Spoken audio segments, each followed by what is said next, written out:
I'd never tried to take drugs on a plane, but I imagine the rush has to be tremendous. Oh man.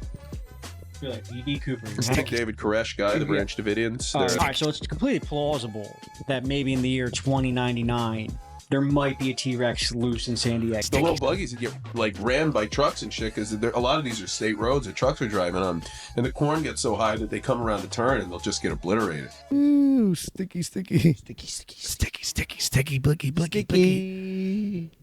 Otis. John Dangle, how are you? Hi. Thank you for having me. We're going. We're going here. Look at us go. Hello. We're here back in my stomping grounds of Roxborough. I didn't know you lived here until yesterday. We're here. Welcome home. Yeah. We've been waiting for you to arrive. Yeah, your heart never leaves it. You know, you can't park, but you could get the $12 coffee, you know. But it's a a lot of good places to eat here. They just opened a new $12 coffee spot right across the street. Excellent. You can never have enough of them. Give it up, and the brave women and the brave thems that run those places, you know, they're them in it. They are them in it. Yeah. But yes, thank you very much for having me. Sticky room. Yeah, welcome. Thank you. Yes, I've said before to you, I've watched the awful Joe G and the great John Keller on this before. I've watched Chuck Gibson, what a man. And now you're here. Now Otis Timlin, I'm here. I'm in the same spot as Chuck. I'm happy you're here. I've been like thinking I want Otis to come and talk for a long time. Yeah. I've been thinking it for a long time. Well, I'm glad we made it happen. We're gonna have a great episode. We have a great episode. Yeah, what do you want to talk about? Do you see that judge in Harrisburg who shot her husband? No, when did this happen? So a judge shot her husband, and then the police, of course, were like, "Oh, it was, self-defense and stuff." Got divorced and everything like that. Got a new boyfriend, shot him too. Really? Pretty awesome stuff. When did this happen? Very recently. Is she in jail? I do not know if she's in jail. I don't think she's in jail. But, let her shoot a few more husbands or something, and then we'll see. Pretty impressive to pull it off twice. Yeah, there are a few of my ex-partners I'd shoot if I could, but I would never be able to be a judge. It'd be too hard. But we like to think that these people are holding up our ethics and values, and I'll tell you something. That's a judge. That's one of the only relatable judges I've ever heard of. Oh, I worked for a fellow one time over in Southampton, Pennsylvania, and he was an ex-police chief, and a little thing about that town, the police chief, the judge, and a bunch of cops all went down in this thing with taking bribery from a mob, apparently. Really? Yeah, the judge went to jail. The guy I was working for went to jail. I was building him a patio, and he was paying me to build this patio, and he was actively getting ready to go to jail. Wow. So when he got out, he'd have a new patio. That's nice.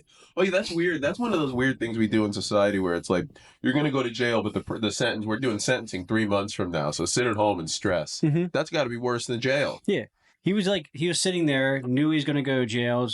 I guess it's time to bake on it a little bit, accept it a little bit. Right. He was going to do 2 years. He's like a 60-year-old dude. But then you get out and I don't. Clearly I'm sitting on some money. I feel like if you just accept that you're going, they end up letting you out early all the time, because that's just, I've never been. Shame. I've got to go. I have no criminal record. Isn't that shame? That's wild that you haven't called a public drunkenness. Yeah, I know. I got a ticket once for drinking outside of a concert. It was a Madison Square Garden on the street I was drinking, and some cop younger than me came up to me, and it's like, I've got to give you a ticket. He gave me $25, and I was so angry, but I just let it happen. Was that a citation? Yeah, that's the closest I've gotten to but I wasn't belligerent. I was just drinking. I wasn't drunk. That's good, man. I envy that. It's impressive. Yeah, there's nothing but degenerates in this scene. Probably a bunch of jailbirds everywhere. So It's nice that I can be a white knight for everybody. I'm actually, to be honest, I don't see much of them. I could think of a couple. Oh yeah, well, Kyle Regan should be put in the slammer. It's amazing he hasn't gotten in more trouble. Yeah, no, he should probably be waterboarded. Could you imagine him? Fuck, you're waterboarded. And he's waterboarded, the beard, water streaming out of the beard. I can imagine him take a good waterboarding. Oh yeah. I went to the movies a few weeks ago. I never go to the movies. I saw that with The Working Man with Jason Statham in it. It's about trafficking. Oh, I heard about it. And this isn't spoiling anything. It's an early scene. There's a scene where he's waterboarding this guy in his own bathtub, and it's like, this guy's a good guy, but he's waterboarding this guy. And I'm thinking, yep, we got to start doing that at comedy. Oh yeah. Yeah. I had this idea the other week, but no one was on board when I pitched it. Have a wrestle for a Mike, Like a wrestle? King of the Hill for Mike, You're like, you can challenge, like, you versus you wrestle, winner gets Mike, you know? Jesus Christ. It'll wean out the weak. You know what I'm saying? No, I've seen there were old videos of people boxing at some of these things. I think like Drew Montana was having them doing it. I haven't seen Drew in forever, but he was there. I remember videos of people like some of the comics like boxing at his, I guess at his house or something. I was like, holy shit! Thank God I'm not doing that. Boxburg. Could you imagine? Could you imagine? It's like appearance. Charlie Gibson and hey, you guys got to fist fight each other, and the first then whoever wins, it'd be like the Joker when he breaks the pool cue in the Dark Knight, and he's like, here, who wants to join the team? You don't want that big-handed dude slapping you, man. No, he's a man. Listen, he's vascular, and he's a guy who he's got a lot of hatred in his heart. You know, not for any specific group, but for the world. He's a disturbed and tormented man. Yeah, he got big Amish hands. You know, he does, workers' hands. Yeah, he doesn't strike me as a worker though. He got big Amish worker hands, like his father, like maybe his father and grandfather. Yeah, I've never gotten to look at his father or his hands, but I'd like to see Charlie's father's hands. I don't know. What else, dude? One time, just struck me. One time I was at my uncle's house, and then these Amish kids he hired to come over and cut a tree down. It was like 200-foot tall trees, two of them, and these Amish kids were like 12 and 13, and they pulled up without shoes and just scaled the tree and chopped it down with a chainsaw, and they just left on their buggy, and they did it for like $100 a piece too, like for the tree. Wow, like the most insane thing ever. That's insane. Yeah, they go hard. I lived down in Amish country for a little while. I lived with a girl there, and once on the 4th of July, I got an Amish guy. He was probably early 20s, but I don't know if he was on the rum spring thing or if he was just there. But he was walking by, and we asked him if he wanted beer, and he came in. He started drinking, and after a beer and a half, he was just fucked. Oh yeah, they get hammered. You ever shake on their hands though? It makes me feel a little less like a man. Yeah, they got rough hands. I don't like it. I don't like it at all. You know what would happen down there sometimes though? Some of these things that get smoked by cars because the corn would grow so high. I feel like we've had this conversation. Have I told you this in a mic before? They would get the little buggies that get like rammed by trucks and shit because a lot of these are state roads that trucks are driving on, and the corn gets so high that they come around a turn and they'll just get obliterated. And that happens like once a year. And I see you laughing. It is very funny. I think it's really funny. That's what your God got you Amish pricks. You don't pay any taxes. You tear up the roads. You got to sacrifice a few kids a year. That is one upside to electricity. Headlights on cars. Yeah. They I wonder what the horse does after the guy does he just run? That's even more dangerous. A live horse running through a residential town? That'd be a hell of a thing. You go in the corn, you're expecting just a murderous cult living in there, and no, it's a horse. No, I have great respect for the Amish and all religious subsects. The Mormons, we got to get it. That's what whenever I see the Amish, I'm thankful that we have Amish and not Mormons. Yeah, the Mormons. Well, they seem nice. They do. I imagine though they're very judgy about like your outfit or something, or if you're getting fat in a Mormon social circle, they talk about it. I don't agree with people like being like, "Hey, that person's fat over there," while talking in a circle. No, I don't do that. No, I say, listen, I like to say all my negative things right out there for everyone to hear. Yeah. And not just about people, but about the world at large. Yeah. But like, you can pull your friend aside and be like, "You're fat." Oh, yeah. Dear God. What a great friend. You have to go to the gym. Yeah. But yeah, I really imagine that in Mormon culture, I think that there's a lot of backhandedness. Not like comedy.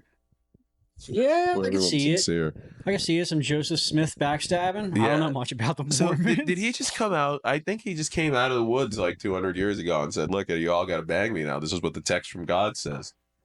There has been too much in literature, glorification, and I do like the woods, but you're not doing anything holy just going out there and saying, now I get to have a bunch of wives. It's like, you're a fool. But he's smart. He got people believing it. Got some ass out of it. God bless him.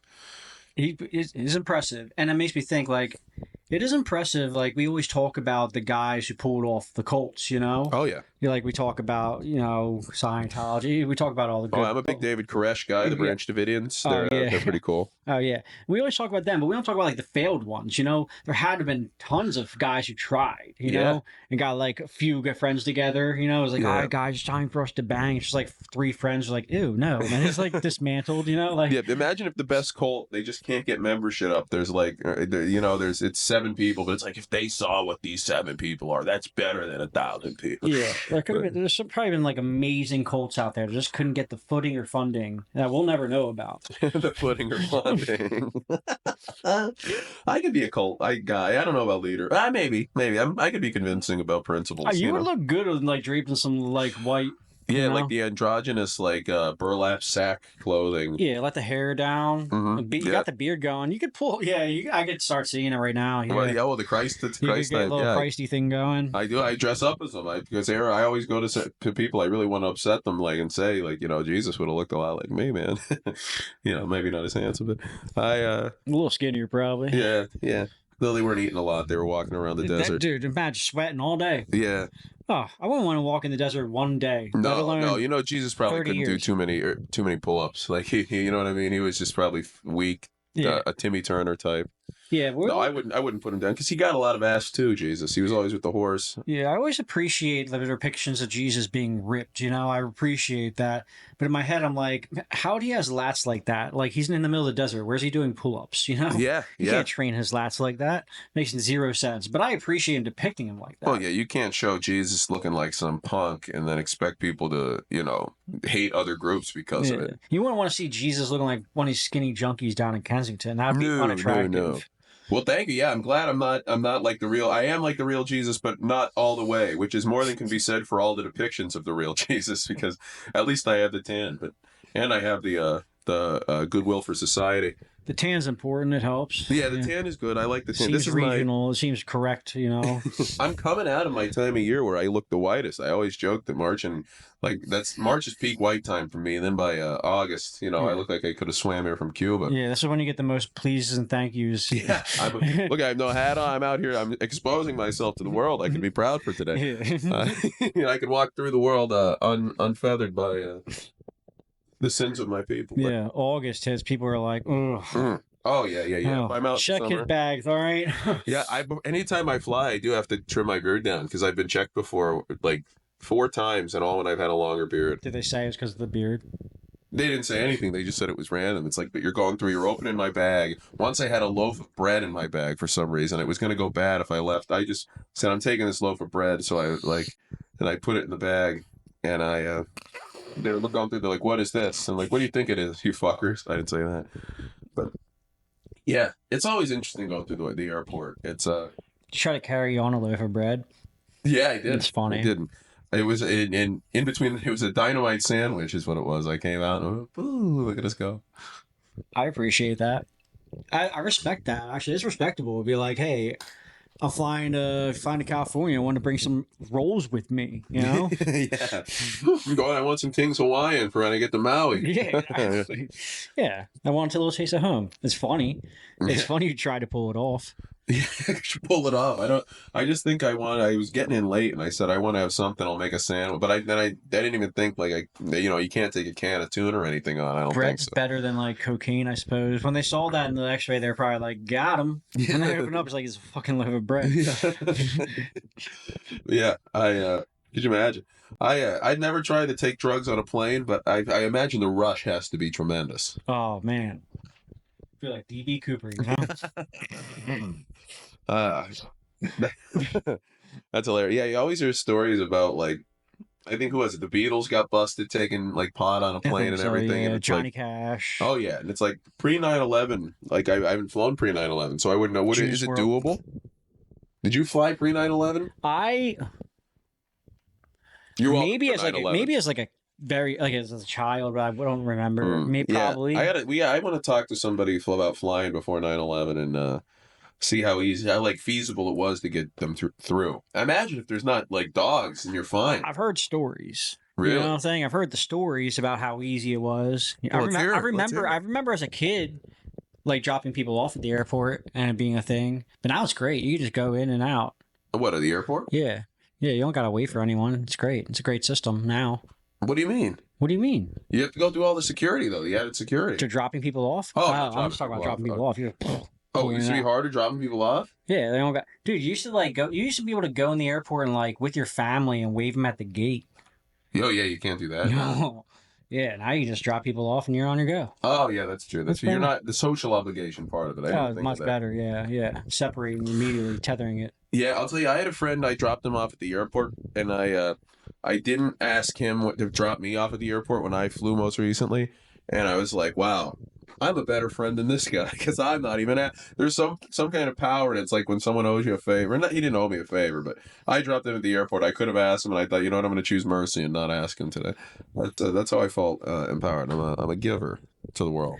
Is that what you like think? You're like, I'm going to ask this person for a favor to help me, and then you're like, nah, I'm not going to obligate them. I am a good person for not obligating. Yeah, you get more out of the rush than the favor would have done. Yeah, just piping yourself up for doing absolutely nothing. It's all how you spin everything. You know what I mean? If I could convince myself, I just need to have enough that I could lie to myself about being a good person, and then it all comes together. That's where most of my energy spent. Is just like sitting alone, just like, how am I a good person? Just like, just twisting the world in my favor. Yeah. I can sit and fester, man. I can sit and think, and I won't get anywhere, but it'll be fun. Oh, I'm a big thinker. I love. You like thinking about arguments and fights. That's what I would have done. Yeah. Oh yeah. What I would have done or what I will do. Oh yeah. It's like I'm going to show you. Yeah. Next time I see you, I'm gonna say this. If you say that. My favorite thing in the world, dude. I love it. God, a lot of times when we'll be a comedy, like when there's somebody on that I'm just sick of seeing, which is almost everyone. No, I'll be like, God, why couldn't I just be in a park or something right now? But I wouldn't be in a park. I would be at home drinking. So it's good that I'm out at least at the bar doing it. But oh God, I think back about like what all the hours I've spent at comedy. What more could I have done? Could I have done something more productive? The answer is no. I'm just imagining you now standing in the middle of Rittenhouse Square alone.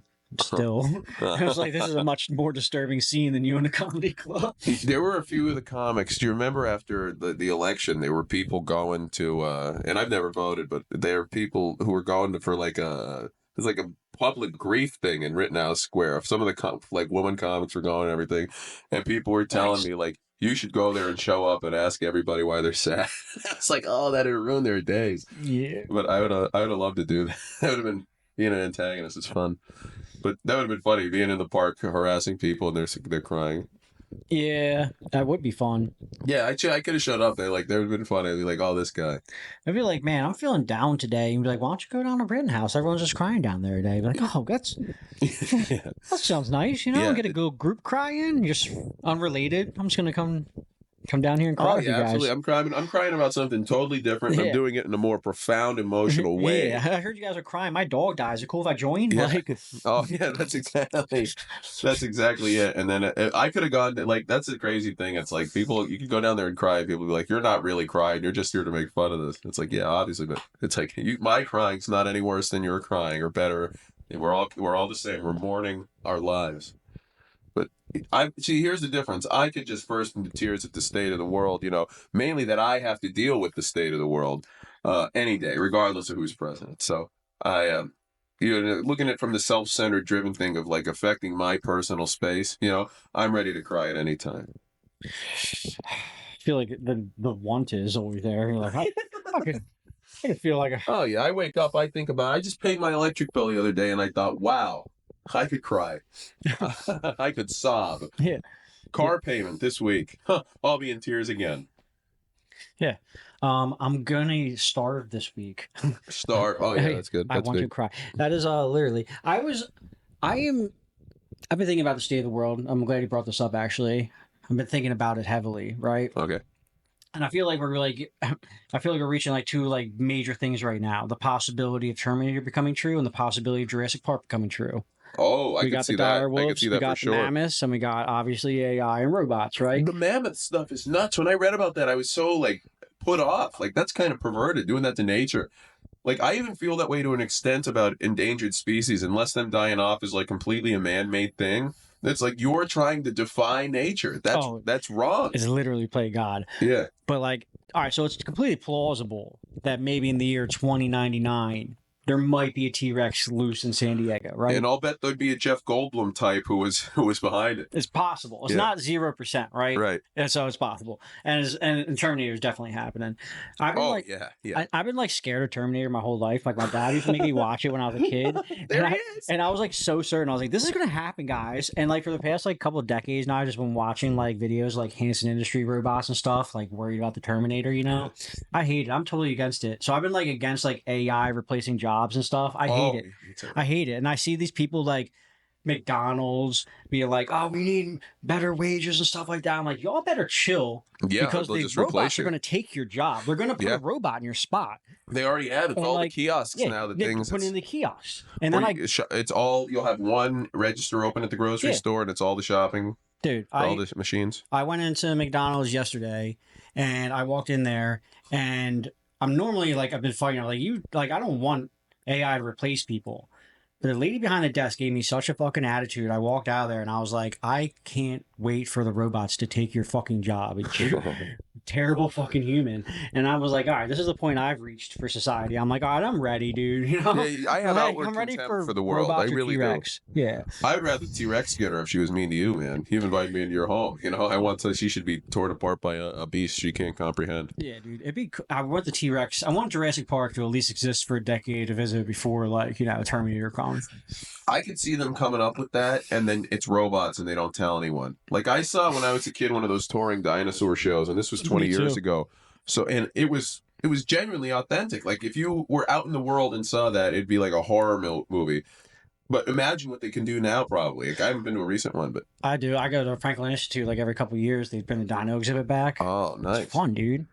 Yeah, maybe I should start going to the weird. museums. There are museums all over the city, and I don't go to them. Oh yeah, I try and hit them up. I'm actually gonna go hit the Underground Railroad Museum. You want to come? They have an Underground Railroad museum. Mm-hmm. God, yeah, I'd go to that. Luke and I should record a podcast on there or something, or do a yeah. Yeah, I'm gonna go. When is it? I'd go to the Underground Rail. How many stories down is it? It's 3 stories up. Wow. Yeah, I was hanging out at the park one day, and then I looked over. I'm like, "What's that place?" And then I googled it. And it said Underground Railroad Museum. I'm like, "Well, that's on the to-do list now." That's hilarious. Yeah. But putting the Underground Railroad Museum 3 stories up is like opening the Garfield the Cat Museum on a Monday, or banning lasagna. Not that Harriet Tubman has the strong ethical construction of Garfield, but yeah, I'd like to go there. I'd like to be in there and see it. Yeah. God bless Harriet. She did a lot for the world. Yeah, I feel She like really did. I feel like there's gonna be some stuff to learn in there. Good Oh, yeah. time. Oh yeah, I want to learn. The Negro spirituals. Obviously, every few months there's always a white guy who sings "Wade in the Water" at Mike's. "Wade in the Water." That's like the Great Balls of Fire of Negro spirituals. Like it's over. You know what I mean? It's the overplayed one. It's the Pink Pony Club of Negro spirituals. I like that Sweet Chariot. Is that Swing Low, Sweet. Yeah, a lot of them aren't necessarily like they're just old gospel songs that they'd sing. "Wade in the Water" is it was on Fresh Prince, so you know that one, right? Let's do it for me. Wade in the water. Yeah. Wade. But I hear that at open mic so often because it was on Fresh Prince. Great tune. I'm not taking anything away from it, you fuckers. But yeah, I thought it was pretty neat. It was a nice one. Nice one. Yeah. Probably saved a lot of lives, so we got that going. Yeah, you have a great voice. Oh, thank you, man. I was like, he could go for another 30 seconds. I won't stop him.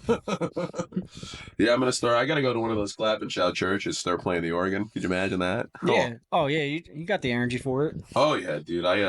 Get some head bopping. Yeah, I tried. People, I can't be. I got yelled at once for playing it at Fergie's, the piano there. Brie got mad at me. She said, "If I let you play it, I gotta let everybody play it." I'm like, holy fuck! I saw my life flash before my eyes. But she and I, people get pissed off. We get along, Brie and I. I think like we're cool. We've always been cool, and it's funny because with my act we shouldn't, but we.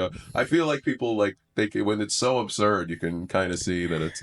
Yeah, it's when people Yeah, it's either when you like have 100% certainty and own it, or you're just like an absurd person and like people know it's a joke. But it's when like you're like, I don't know if I can, and then you like, just go up there and like you can do it because like it's your vibe, you know. You gotta have the vibe. People know that. I mean, obviously, yeah. You can't go up there like all nervously and be like black people and be like, oh no. And then it's tough. You got to really make it through it. Yeah. Yeah.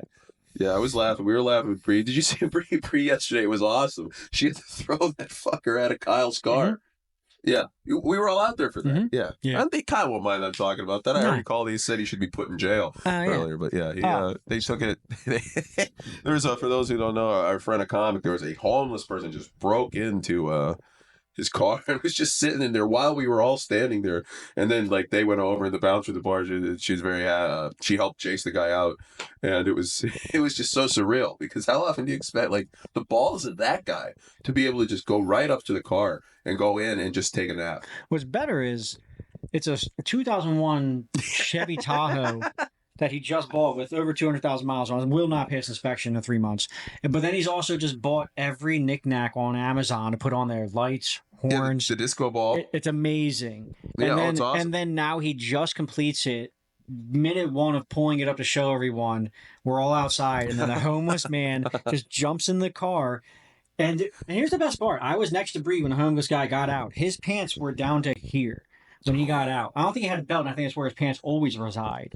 You know, but he was jacking he was in that car with his pants down to here. Wow. Whatever you want to make Probably of that. sniffing Kyle's seat and playing with himself. So that's what happens when you buy a nice 2001 Tahoe and decide to make it look like a Pitmobile. That was one of like the best 5 or 6 minute periods of like recent memory. Like just going through the ridiculousness of him being in the car and then everybody running over and then just laughing and laughing and laughing. But yeah, I mean, a lot of people at bars would just say, you know, it's not my problem. But Bree went right in and helped, and you know, God bless her for that. Mm-hmm. But it would have been funny if her and Kyle beat the fuck out of him. Oh yeah. But I like chaos, so that's why I like it. Oh yeah, I love stuff like that. That's my favorite. That's really what I live for. Mm-hmm. Like people were like fights happen and mics and stuff, and people were all upset, like, oh, it's terrible. And Mike shut down and stuff. Everyone's like, oh, like, it shouldn't happen. I'm sitting there like, I wish this would happen every night. Yeah. Like, As long as I'm not in it, I'll watch it. Yeah. Who got in the most recent fight? I don't even know then. Oh, I don't know. I haven't seen a good fight, and it's been a month and a half since I've seen a fight in a mic now. Really? Who was the last fight? I'm not trying to get gossip. I really don't know. No, dude, there was a stint there where I saw one at Raven for once a week for like 3 months. Oh, I love that. It was crazy. That's good. Yeah, I don't go there that often. We talked about like every time I saw a fight, we talked about this pod because I was like, but now I haven't talked about it. I haven't seen a fight. Wow, it's annoying. It's summer's coming out. People are getting friendly or something. I know. It's a shame. I can't wait for summer. My allergies destroyed. It's a bitch. I might have bitched about this already on the show. I was there. I'll be in some of these rooms, and it's just like it feels like the air in these rooms, especially the ones upstairs at places. Mm-hmm. It'll feel like the air hasn't moved since the week before at the mic when the last time people were in there. You know, it's just the most stagnant. Just and I'll be just in there blowing my nose and like coughing and everything. Horrible. April, bad month for the allergies. Mid-May, I'll be back to feeling Otis. That's fine. We'll get through it. Oh yeah. It's a. I sound like Tom Petty all the time now with the nasal voice with the blowing my nose so much. Give me a Tom Petty line. Man, I'm really gonna do heroin even if it kills me. Did you see one of the guys from the Heartbreakers did an interview recently where he said like on the tour where Tom Petty overdosed and died, he was like, I couldn't have told him. If I would have went and told him to stop, he would have said, no, I'm Tom Petty. I'm doing what I want. So I didn't tell him. I'm like, well, fuck, he knows his friend. You know? I know a ton of guys with like drinking problems and it's like, I'm not going to tell him to stop. Fuck it. Let him do his own thing. It's funny because like I hear that and there's like if I'm sitting like there with my friend, he'd be like, I would have went up to him and told him to stop. He'd be like, I'm Tom Petty. I'll do what I want. He'd be like, well, you still just didn't even try once, though. Like, yeah. All right. like I would think, fine. like, especially as a guy who lived, like, it's, you know, because you think about it, a guy dying like that in his 60s, late 60s even, that's not bad. Like, you know what I mean? It's a good run. It's a great run. That's dude. a fantastic run. And it's like, so you're telling me he would have rather grown to be 90 and not, like, maybe he would have had another 10 years where he enjoyed life. He crushed it. He crushed it. See, like, Cobain, fail. Yeah, I'm not a Nirvana Too fan. early. He failed. Fucking Rolling Stones, fail. Way too old. They should have died 30 years ago. Oh, but they're still Tom good. Petty, They're still. I'm wearing the spot, shirt. I wouldn't have this shirt if not for them. That's fine. All right. No, I'm not offended. Tyler, I'm not offended. He's the. I'm not saying they're not talented and they can live forever. But Jesus Christ, they look like zombies. They're not natural right now. Something's wrong. All right. Neither are any of the world leaders we have. Tom Petty's nailed the sweet spot. He did. Dying in your late 60s is a good time to like, go. Don't tell me Ozzy right now is just in the best year of his goddamn life. No, you know? he can't even walk. Dude. They're having this concert. You know about this concert they're having with him in England and everything? It's like, no, dude. I would have a hard time going to that. You don't want to see your heroes like. That's what I'm saying. Yeah. Tom Petty nailed it. 67, dead. Yeah. Good. Oh, yeah, he's we'll one remember of him of 2 celebrities I cried when he died. Phil Lesh from Grateful Dead, the other one that was last year. That's interesting. The Top Very Hattie, weird I was a one. mess. I was in tears. You don't cry for like actors, right? No, actors, I was huh? upset Gene Hackman. I like Mississippi Burning a lot. Mm, That's a Drunk After the Bar movie. mm. Did you ever see that? It's about the Klan. They go in the 60s. It's Willem Dafoe and it's like a total white savior movie. But Willem Love- Dafoe and Gene Hackman go into Mississippi to get after protesters get murdered. And there's a lot of good lines in that. How is it Willem Dafoe in every movie you haven't seen? It's like crazy. Isn't that weird? I Like, did a bit once. I got to bring it back about Willem Dafoe. He was the Green Goblin, but he was also hunting the Klan in Mississippi Burning. And if he was on the Green Goblin thing, hunting the Klan, it I got to do that. I hadn't thought about that in a long time. got more stuff done. Yeah, being on there. Oh God, I don't want to. I'll stop. I don't want to be one of those guys. If I do it again, I can't be one of those guys who's saying bits on the pod or saying it. I hate when I get trapped and people. If you tell me you're doing it, that's fine. But don't come up to me, act like we're having a natural conversation, then say the same thing like on stage a minute later. It's like you just used me. I'm a whore. When someone, like out, you mean like outside? Or any Was it- deal, they'll come up and talk to you and they'll say something funny and then you'll hear them say the same thing. But at least say to me like, oh, I'm thinking about doing this. What do you think? Mhm. Don't just come up and use me as an unwitting a dummy. Mhm. Then that's worse than if you just soiled my loins and left me, There have been several nights where I will be saying something outside, and then people will laugh, and I'm like, I'm going to try that on stage, and then it goes terribly bad. Oh. Actually, most every time that's happened, I'm like, Oh, I'm you're going one to of try. the, well, And then it it goes depends. It's in the intent. Like if you say something funny and then you think, oh, I'll use that, that's different than if it's like, hey, look at there's Otis. I'm going to go up to him and say this line and see how he reacts, and then I'll say it like the plotting. Well, look at you. Did you do that? I called you out. I didn't. I'm thinking about it. I'm thinking about Not just me, just like to anybody. There'll be people come up and it's like, man, I could. It's like when a customer service says, "Listen, we really respect your time." And I'm like, "You fucking do not." But Yeah. going through the when at Chick-fil-A when they say "my pleasure," it doesn't mean anything to me because it's not your pleasure. You have to say it. Yeah, you go to Chick-fil-A in Arizona or somewhere and they'd say it. I was just at Popeyes earlier, Hmm. and man, I hate again. Oh my god, back to the literally. I can't wait for the robots to take over. I'm in fast food way more than I should be. Apparently, Hmm. I was in Popeyes earlier, and they just forgot my sandwich, and then I got walked out. And it's so annoying. I walked out and walked back in, and then I walk up to the counter, and she goes, "Oh, I forgot your sandwich." Like without me saying anything, she knew. How did she know? Mm. I hate fast food places. I'm sorry, I'm ranting right now. Oh no! You got to rant about them. They're terrible, and they're so expensive. Everything is just like. It's like you don't deserve. Like I'm. This is why I never feel sympathy when I see the news and they're like, oh, they won 16. I was like, why? They won 17, 20, whatever they won it's too much. Yeah, I think you should give. When I worked at Taco Bell in college, I made 9, Too much. and that was Too and much. that was seen as like they were like, all right, so we're gonna give you 9, and I'm like, all right. It's like, wow, 9. And this was like less than 10 years ago. Yeah, I've worked for a good $7 before. Yep. Oh yeah. Yeah, I actually quit that Taco Bell and went to a Dollar Tree and had to take a cut from 9 to $7.75. I was in the Dollar Tree interview and I'm like, well, listen. They're like, we can't give you 9.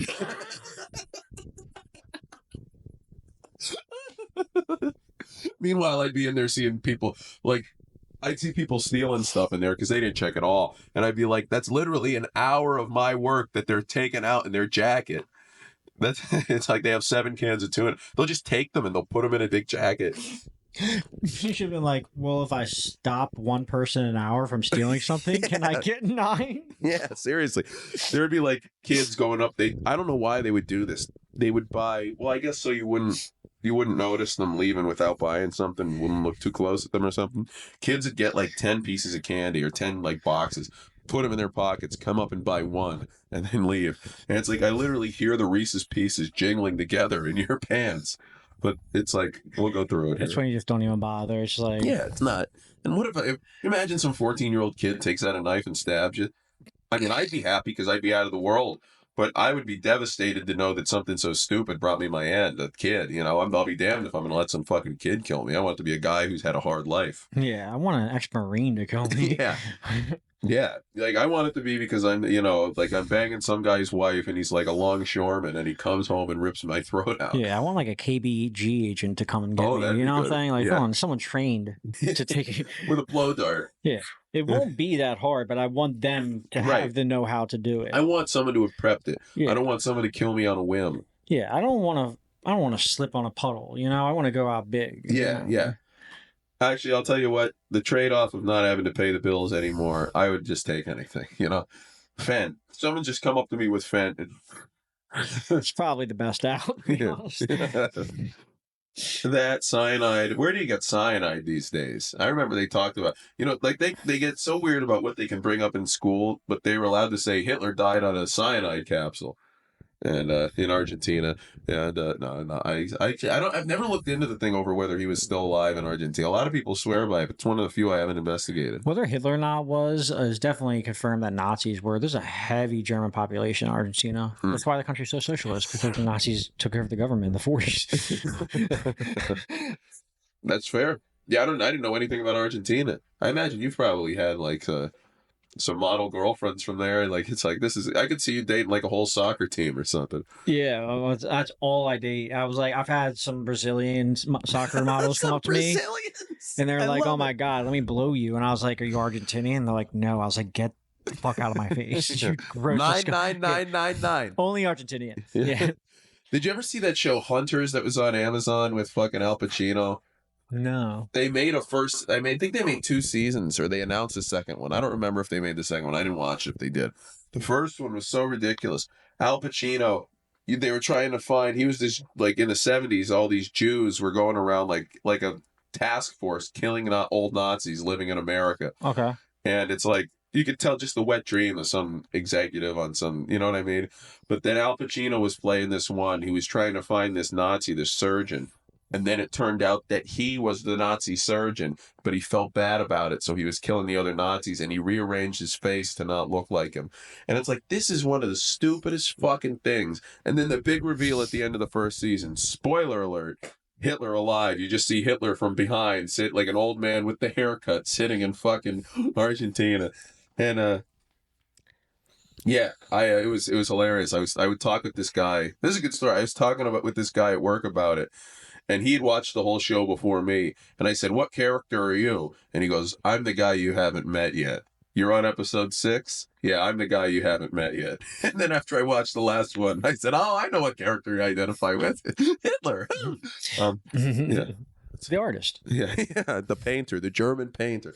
That's my whole algorithm now on from those like weird meme pages. It's George Droid, or it's like the German painter, little memes where they'll be talking about Hitler. They'll say, "Yeah, the German artist said this, this, this."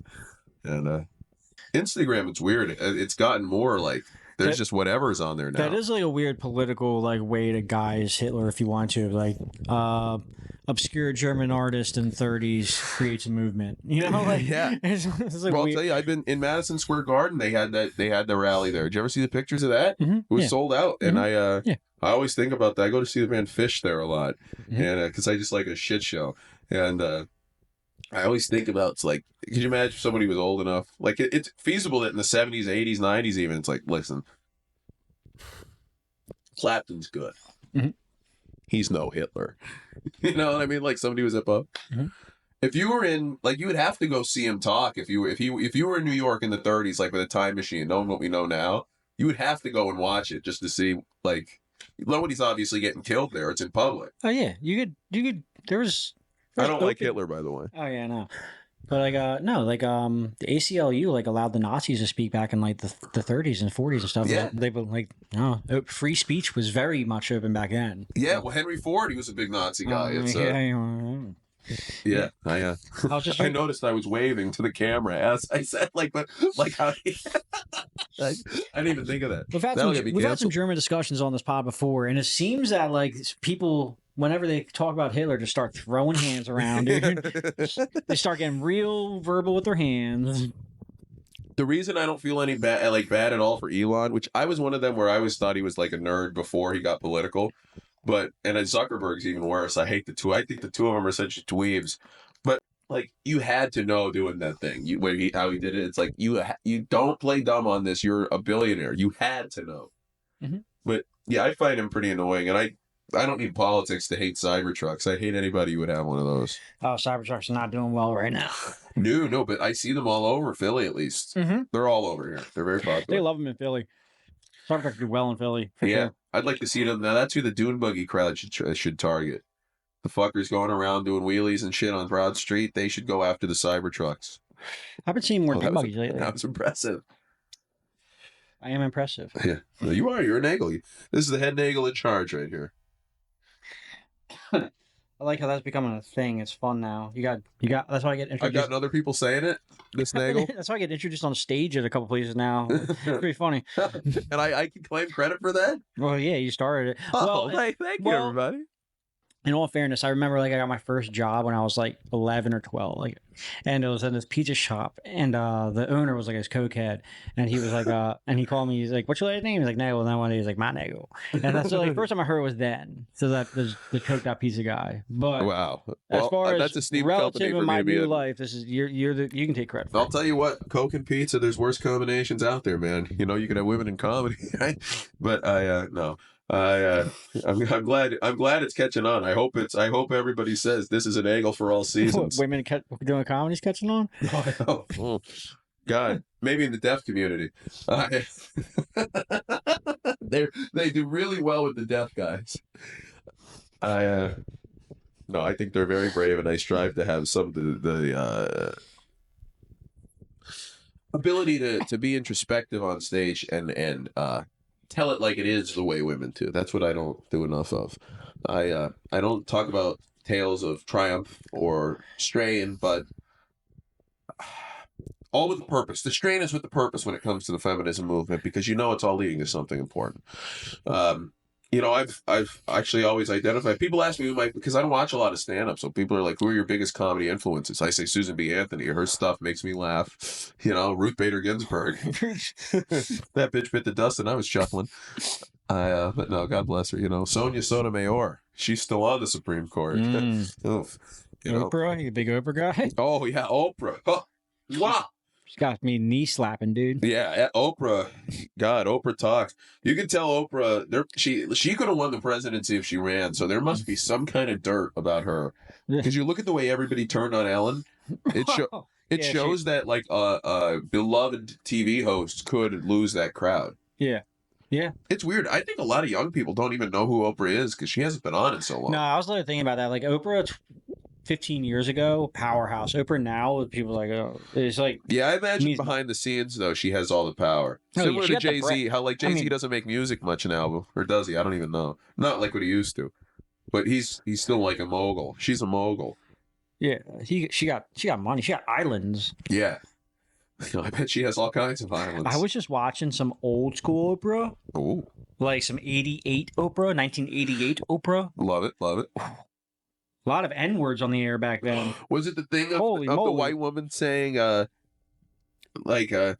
if you were to call a black person the N-word, you should have to call a white person. And she said something like, and it's not just Oprah. There are other ones here, too. Like, she slipped up, and it's like, wow, that is peak. That's peak television, dude. I love that. We need to bring that back, dude. Oh, my God. I loved Maury and Jerry Springer were the go-tos for me when I was home from school. Maury's still on, I think. He's a... Why can't we have TV like that? You remember Maury? Then you had Springer, and then you had like Cheaters. Yeah, Cheaters was good. That was great. Oh, yeah. That whole lineup was stellar. Maury, the thing, it had to be fake, but the thing with the olives, have you ever seen that? Maury, the thing with the olives. The woman was scared of olives. So there's a clip of it where they cut it, and it's really funny. He's telling the woman, there are no olives here, and then it cuts, bring out the olives. And then, yeah, because apparently her grandfather at the funeral, his eyes looked like olives and scared her. Very rational woman, and then she ran out. But that had to be an actress. There's no way that's it. But it's great TV. Whoever thought of that is brilliant. That's the problem. Is like you never knew. You know, there was like it felt too much like it was too implausible. Yeah. Oh my gosh. Yeah. But it's it's funny to think like there's that 1%. If it's fake, I don't want to know. You could probably look it up and I find was out. But watching like an interview with Maury one day, and he was like saying like he had a team of guys like going around. And they would always get like mail and stuff. Like it wasn't that hard to find crazy people. no, and they all love to have their moment. I could think of 7 or 8 of them in the scene that would be great on a show like that, just dissecting how they are. Did you see that Tim Dillon did something like that? He started. I don't know if it's still going. but Really? yeah, it's like a Maury type show. He's like, Wow. it's like almost satirical. And I saw one episode. I don't know if he's continuing now, but it's on Netflix. Interesting. He's one. I've never watched his comedy. I never watch comedy. I don't do it on like act too cool for it. People I know love him. Yeah, I remember. I know he got big on Rogan and everything, especially during COVID. Tim And all Dillon's that. funny. Yeah, he's great. He's one of them, like me, with being a quarter black, where him being gay lets him get away with a lot of stuff. Oh yeah, dude. Just like that's, and you got to milk it. You got to milk, because if they're gonna base what you can say off of whether you're part of a marginalized group, it's like they're that's a form of prejudging. So if you're able to get away with it, you got to do it. You know what's like a big power play is like when you're gay, but no one knows it until you say it. Yeah. Like Tim Dillon, you don't know it. Look at him. No, Look I at was him shocked. and hear him. Like you don't hear it and you don't see it, and you're like, what the fuck? I said, there goes this comic. Yeah. Man, I liked him. Yeah. No, It's it lets you get away with some stuff. It makes you definitely does. because it makes you think like maybe they're pretending. Yeah. You know? Oh my God. Yeah. The intrigue over that too. Yeah. Oh, people have thought I've been people tell me to get a 23andMe. Like in the early days when I would really go hard and leaning into black stuff, they would be like, get a 23andMe, and then like, why? So the Jews can have my information. But that's getting sold now. Yeah, I know. All the 23andMe's, and I've people. been saying it from the rip. I would say that at Mike's years ago. Now this was at the time when you had to show your vaccine card to get into the mic, and they were doing that at Mike's long after they stopped doing it in the city. They were just like paranoid about it, and I was like, all right, but yeah, it's wild to think about that. Like I would say, like 23andMe, they're just probably trying to farm your data and like keep your info, and they're like, all right, conspiracy theory.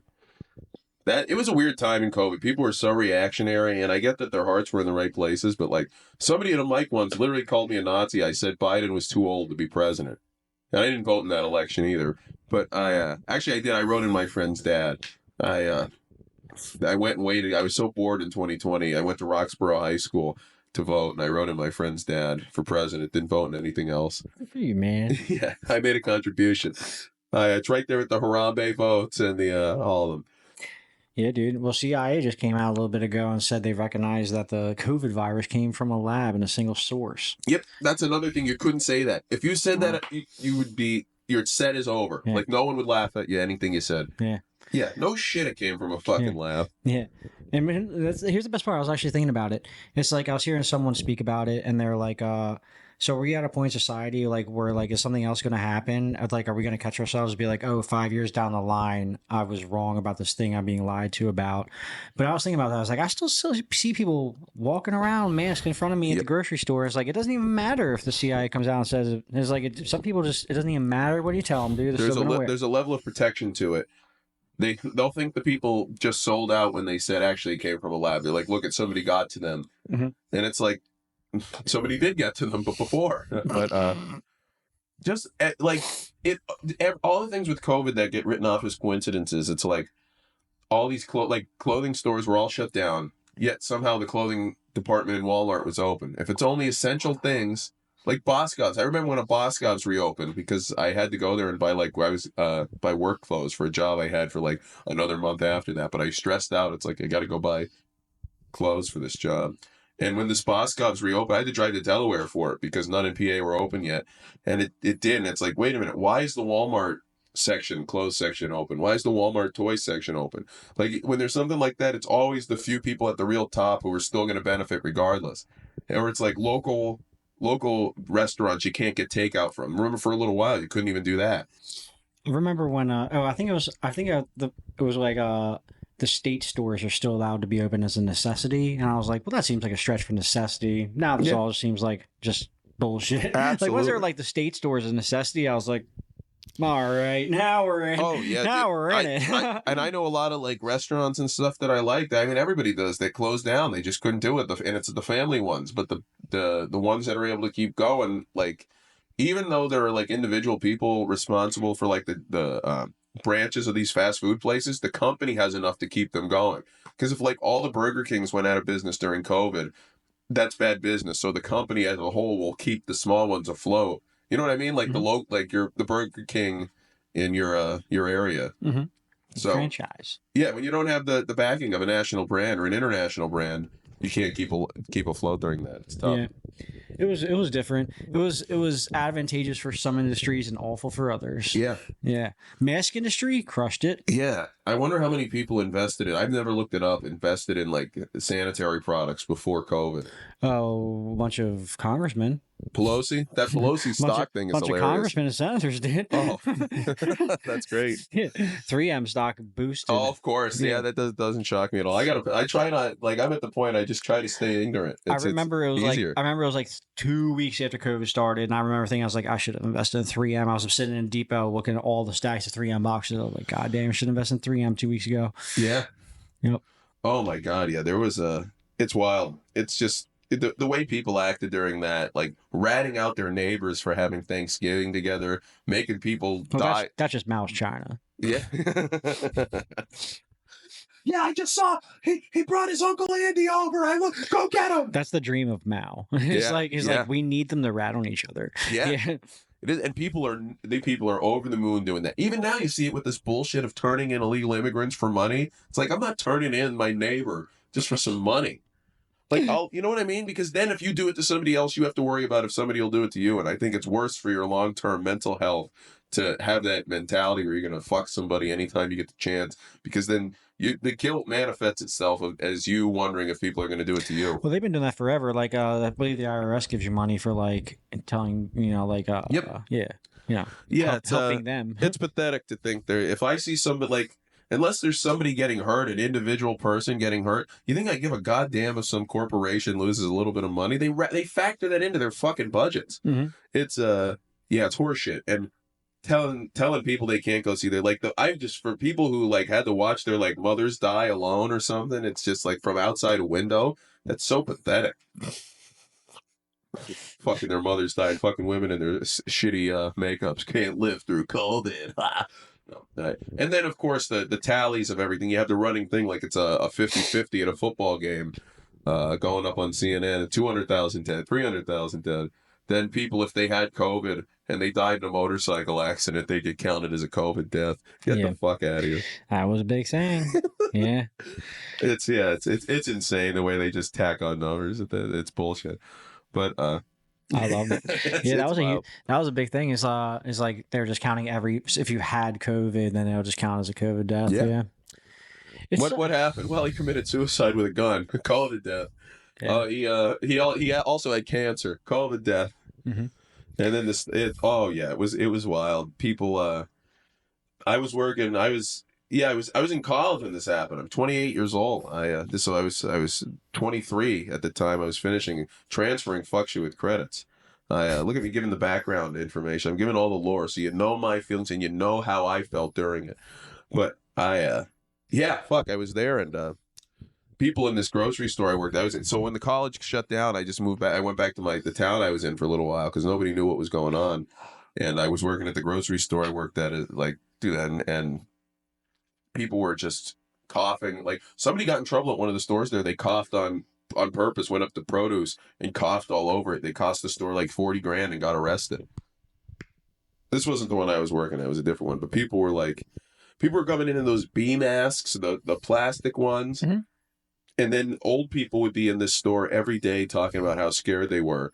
But like it's the event of going out in it. People are fucking addicted to drama. Yeah, I remember it was like I felt like when it first popped off, I felt like the Wild Wild West. Yeah, because I was a contractor, and the only people on the streets were just me and other contractors. I remember because they put it out. They were like, "Oh, no one's supposed to work." It was like when only like necessity workers, but like no one knew what was happening. Still, yeah, they were determining how bad they wanted to make it. I was calling my buddies up, like, "Do we go out? Do we not? Are we allowed to go out?" And we were like, "What are they going to do? Pull us over and tell us to go home?" So we just kept going to work, and no one ever stopped us. So good. I just remember seeing me and some fence crews, and then like it was just contractors, the only people on the road just crushing money because everyone's getting thousands of dollars from the government. Decided they want patios, and they weren't Right. saving their money; they were bing shit for their houses. Yeah, when It you're was a when you're wild stuck at time to home, be that, I mean, alive, you look at dude. it. Also, they released the PlayStation 5 during that time. Yeah, everyone just stayed home and spent bread, dude. Yep. And the only people on the streets were people going to houses and serving those people that were spending that bread. Orchestrated Yeah. total bullshit. Yeah, it was fun. urinated horribly. I'll be right urinating, and now I'm back. Yeah, dude. Fuck COVID, dude. Yeah, it's crazy. Now it's the first time. Recently, it's the first time, and like you could openly talk about it. It's wild because I feel like this second Trump election, regardless, and I didn't vote in this one for this one I didn't write in any of my friends' parents. I voted for no one. Like COVID would be political as long as someone who was involved in it between, I guess, Trump and Biden was still running. Like that'll be attached to their political careers forever now, the COVID aspect of it. So I feel like after this last election, you're able to talk about it being, because people who don't like Trump were nervous to admit that it was bullshit, because then that, like, they would feel like to the Trump supporter that would invalidate everything they say. Like you could not like Trump and admit COVID is bullshit. They could both be, valid points. But. Well, yeah, I mean, theoretically. Yeah, that's exactly what I mean. A person could. I mean, I don't know if a woman could actually decipher something.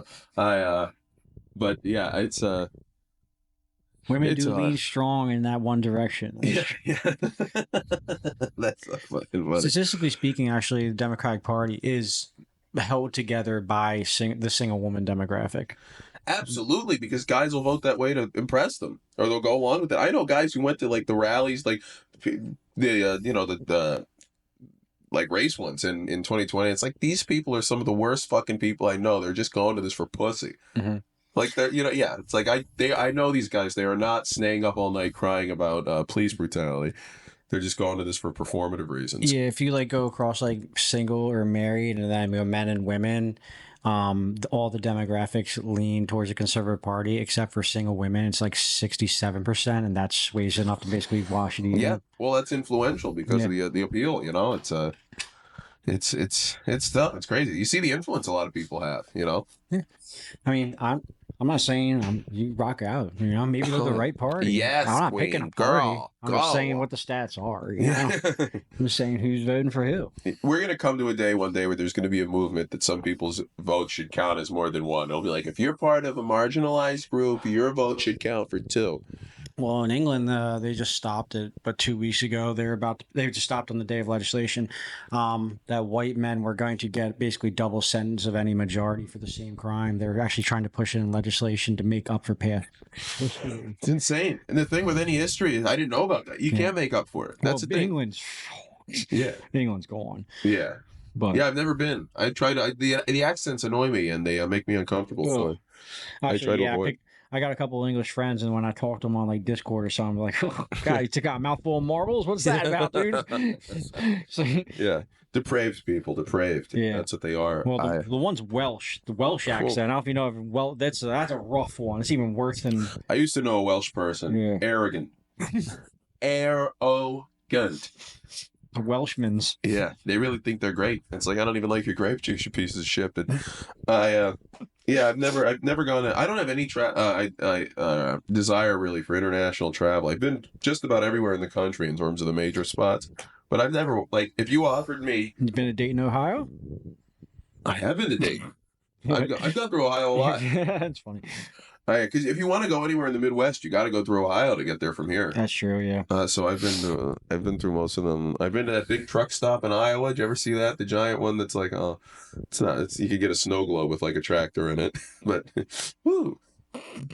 But yeah, there's a international. If you gave me like an all expenses paid trip to Tokyo for free, well, I guess that means with all expenses paid. But yeah, I wouldn't go unless, like, if it was, say, me and just like a tour group, I wouldn't do it. If it was me and I'd have to think about it before, if it was like me and one of my best friends. What am I going to do in Japan? What if I gave you like an all expense paid trip to like the Congo? Somewhere you could see some shit. Yeah, I got to tell you, I wouldn't go there either. All right, maybe not the Congo, because that's rough, but like where you see some stuff, you know what I'm saying? I don't think I'd do it. No? I don't really have a desire to see that. You don't want to see anything? Nothing strikes your interest? Not a Tijuana donkey show? Nothing? Tijuana Donkey Show's not bad. Yeah. That's because that's still we're connected. I could drive to that. I wouldn't have. Yeah. But Europe even like I would not be the one to suggest going through Europe. I would have to be the one that was told like, oh, this would be cool, and I'd get peer pressured in by a friend group or something.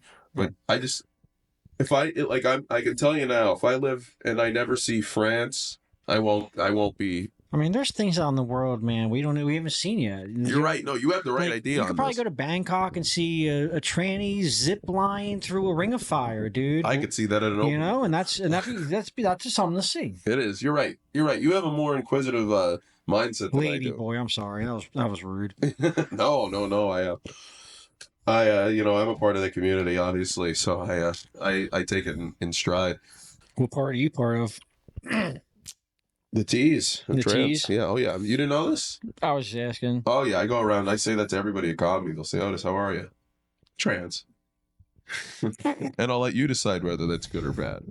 Because that's a reflection of how you treat trans people. How I'm feeling. I guarantee some people think it's bad. Well, sorry, honey. I accidentally misgendered somebody the other week, and they were not happy about it. Mm. Yeah, they were very mad. That you? Yeah. They actually said if I did it again, they would never talk to me again. This is a person I just met 3 seconds before that, also. That's very I reasonable. was like, okay.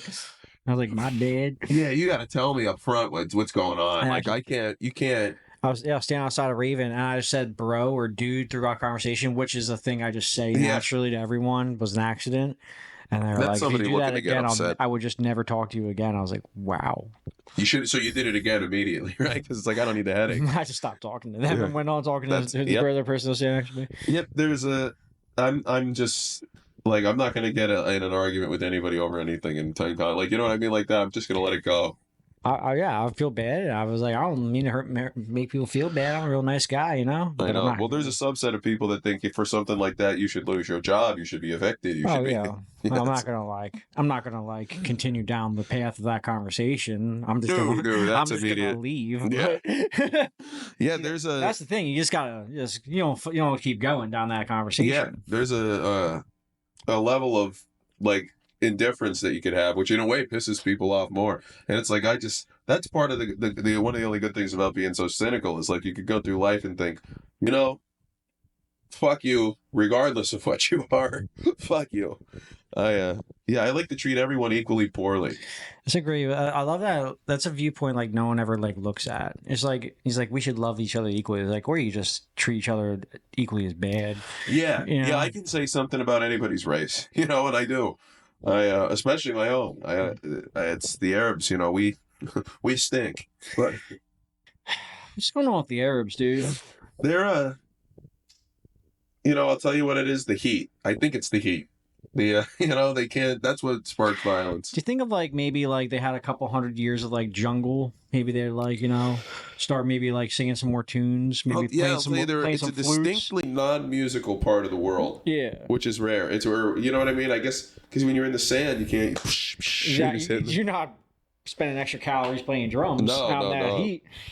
Nah, but if they had some jungle music, maybe some some lush greenery, maybe some. I'll tell you what. Bit Kool and the Gang could not have happened as Arabs. Okay, that'd be Ahmed and the Prophets or something. And, that'd be tough. That'd be a tough thing. Yeah, it's a little rough over there. I wouldn't make it in the desert. No, I would. They'd probably reject me if I went over there. But Syria is war torn. It's like, you know what I mean? And it's never not going to be. Or maybe one day it won't, but it's like... I was in Phoenix in October, and I was like, this is far too much for me. I couldn't hack this. Hey, listen. They should have a thing at the airport. You're flying to Syria. It's like, listen, go to Phoenix in October. You have to buy a flight to Phoenix in October before you can go to Syria. They won't sell you the ticket. You got to train first. It's Hell Week in Phoenix. Yeah, you'll be like Rocky hitting the meat in the cooler. It'll just be there. That'd be hilarious, dude. That's yeah. I have no desire to go to Syria, get shot in some hut. That's what's always gotten me. That's generally on the top of people's destination list. Yeah, Price is Right. We're giving you a 2-person trip to Syria, and we're paying you $50,000 to go. Somalia, Liberia. Oh, Liberia's. Yeah, I've known some guys from Liberia, and the stuff they've told me about it, just gangs, like just gangs out there. There's no law, there's no rule, Fun. and yeah, I've heard a ton of stories about it. It sounds horrible. Fun I'm stuff. sure there are nice spots. You think there's a Manioc in Liberia? This is like the Liberian Manioc. You get the $12 coffee and then shot in the head. There's definitely a Manioc. It just has less gay people. It's for sure a fat lady brewing there, except it's not a lady, it's a guy. Yeah, it's like, now this is like It's a a fat smoky guy. haze type beer. Yeah. Yeah, they're explaining it to all of them. You think there's definitely a guy in Syrian Manioc, or what were we saying, Liberian Manioc? There's definitely a redhead guy who will tell you about like B.O.B. and Kid Cudi. Redheaded guy. That's what it is in Manioc. You just go there and there'll be a white guy trying to tell you about late 2000s hip hop. There's a lot of gingers down there. What's up with that? A lot of gingers tend to be hipsters. What's up with Yeah. I think it's a way of rejecting the world. It's like they want to seem too cool because they've been bullied their whole lives. Yeah, dude, the ginger gene is a rough one. I Yeah. like the gingers because they're still like the one group they're one of the groups you can just still thrash. Yeah, It's because they're white, yeah, but- absolutely. but they're not like us, so we can make fun of them. Oh my god, yeah, the sunburn. That's like a real skin condition. These people burn. Yeah, dude. Good. The albinos. Yeah, fuck them. No, the albino. No, I Well, the like albino's different. That's actually like Yeah, it's like because black that stems people. across all races. Yeah. Gingers is just like haha. Yeah. I only have ever seen in person black albinos. There's been white al. Oh wait, is there white albino? Yeah, I mean there's white albinos. There gotta be white Yeah, albinos. of course there's I white guess in albinos. theory all of them are. Well, yeah. Yeah. No, I like them. That guy from what is it, Da Vinci Code? There was the albino guy in there. Yeah. Yeah, He was a fucker. whipping himself. Yeah. Oh, that yeah. was pathetic. The gingers are always a little creepy. You ever seen Children of the Corn? Oh yeah, yeah, yeah. Not gingers, not helping the ginger cause in that movie either. No. They're sick. They're Yeah. sick. Obviously Chucky's a go-to. See, now here's the fun part. You know how like stereotypes, they just don't come out of the blue, Yeah. Yeah. you know? And there's always a little truth to a stereotype. You know, that's why you're funny. It's why there's not a stereotype that it's like Peruvians are the best basketball players. I'm starting that Exactly. stereotype today. That's why it doesn't exist. Yeah. So why is a stereotype that gingers don't have souls so prevalent across all cultures? I'll tell you, I try not to interact with them that often, but the ones I have interacted with seem to be morally bankrupt. They seem to have no values, and they seem to not care much about the human way of life. So they're sick, should be outcasted from society, exiled, maybe sent to the guillotine. Sort of like, what about like if we find like an Australia situation, an empty island? We have to just make sure that it's not too fun. There have to be no resources on it. If Yeah, they're going to I be mean- in exile. Well, we set up Guantanamo for the Arabs. We can find like Oh, yeah. we can find another one, sort of like in Australia for the gingers. Yeah. Guantanamo for the gingers. I remember for a long time in one of the like budget things, there was a thing that they built a soccer court or a soccer field court at Guantanamo Bay for $700,000, and people were so mad about it. And I was thinking about like, I mean, what the thing I would have been mad about is like, what the fuck? How do you spend $700,000 and put up 2 nets? Probably went to whores and coke. Well, government contract. Yeah, that's exactly how. That net costs $1 million. It's amazing, dude. I always hear about when it's like, so you always hear the president's trip to Florida or wherever, because they all go on vacations constantly. It's like, this cost the taxpayers $10 million this month. And it's like, really, these planes fly with like $200 airfare across the country. So where is this money going? Yeah, there's a toilet in I believe it was San Diego, but it was like a public toilet they were building as a big story, and it got bid at like $1.7 million for public tax. That's what it's going to cost for this little toilet, like it's in the park. And then this contractor came in and decided to donate it and build it, and he priced it out like $270K and just did it. And that shows like it was like a $1.5 million worth of bureaucracy or money funneling just going through that little bathroom in that park. Yeah, so who do you think would have ended up with the money then? Just the city officials? Well, they probably had about like an extra 100 ladies signing paperwork that was unnecessary. Right. You got to make yeah. their payrolls. Yep. You know, That's there's fair. unnecessary inspectors. So just there, and then Oh, the zoning shit is And- just ridiculous. I don't own a house, obviously, but I would be like, I don't have. That's not in my like I don't dream of owning a house one day because it's like, well, I want to build on an attic, but now I got to go get petitions or some shit from all these old bitches who live in my neighborhood. Oh, I'm very familiar with zoning because I file lots of permitting for building. And so Philadelphia is rad. Philadelphia's a cool one, right? So for instance, Philadelphia, let's go flat concrete work, sidewalks. Anything under 3 feet of elevation, no permitting for. Really? That's why your sidewalks are hollow and they're collapsing everywhere because you don't need permitting. People just pour 2 inches of concrete on dirt and there's no permitting. You can do that. But say you go to Wow, so it sinks through and there could be holes in it. Yeah. Yeah. So Well, there you are go- holes in it. Yeah. Say you go to Upper Dublin, though, if you know where that is, right? I'm just using that. But that town is very strict.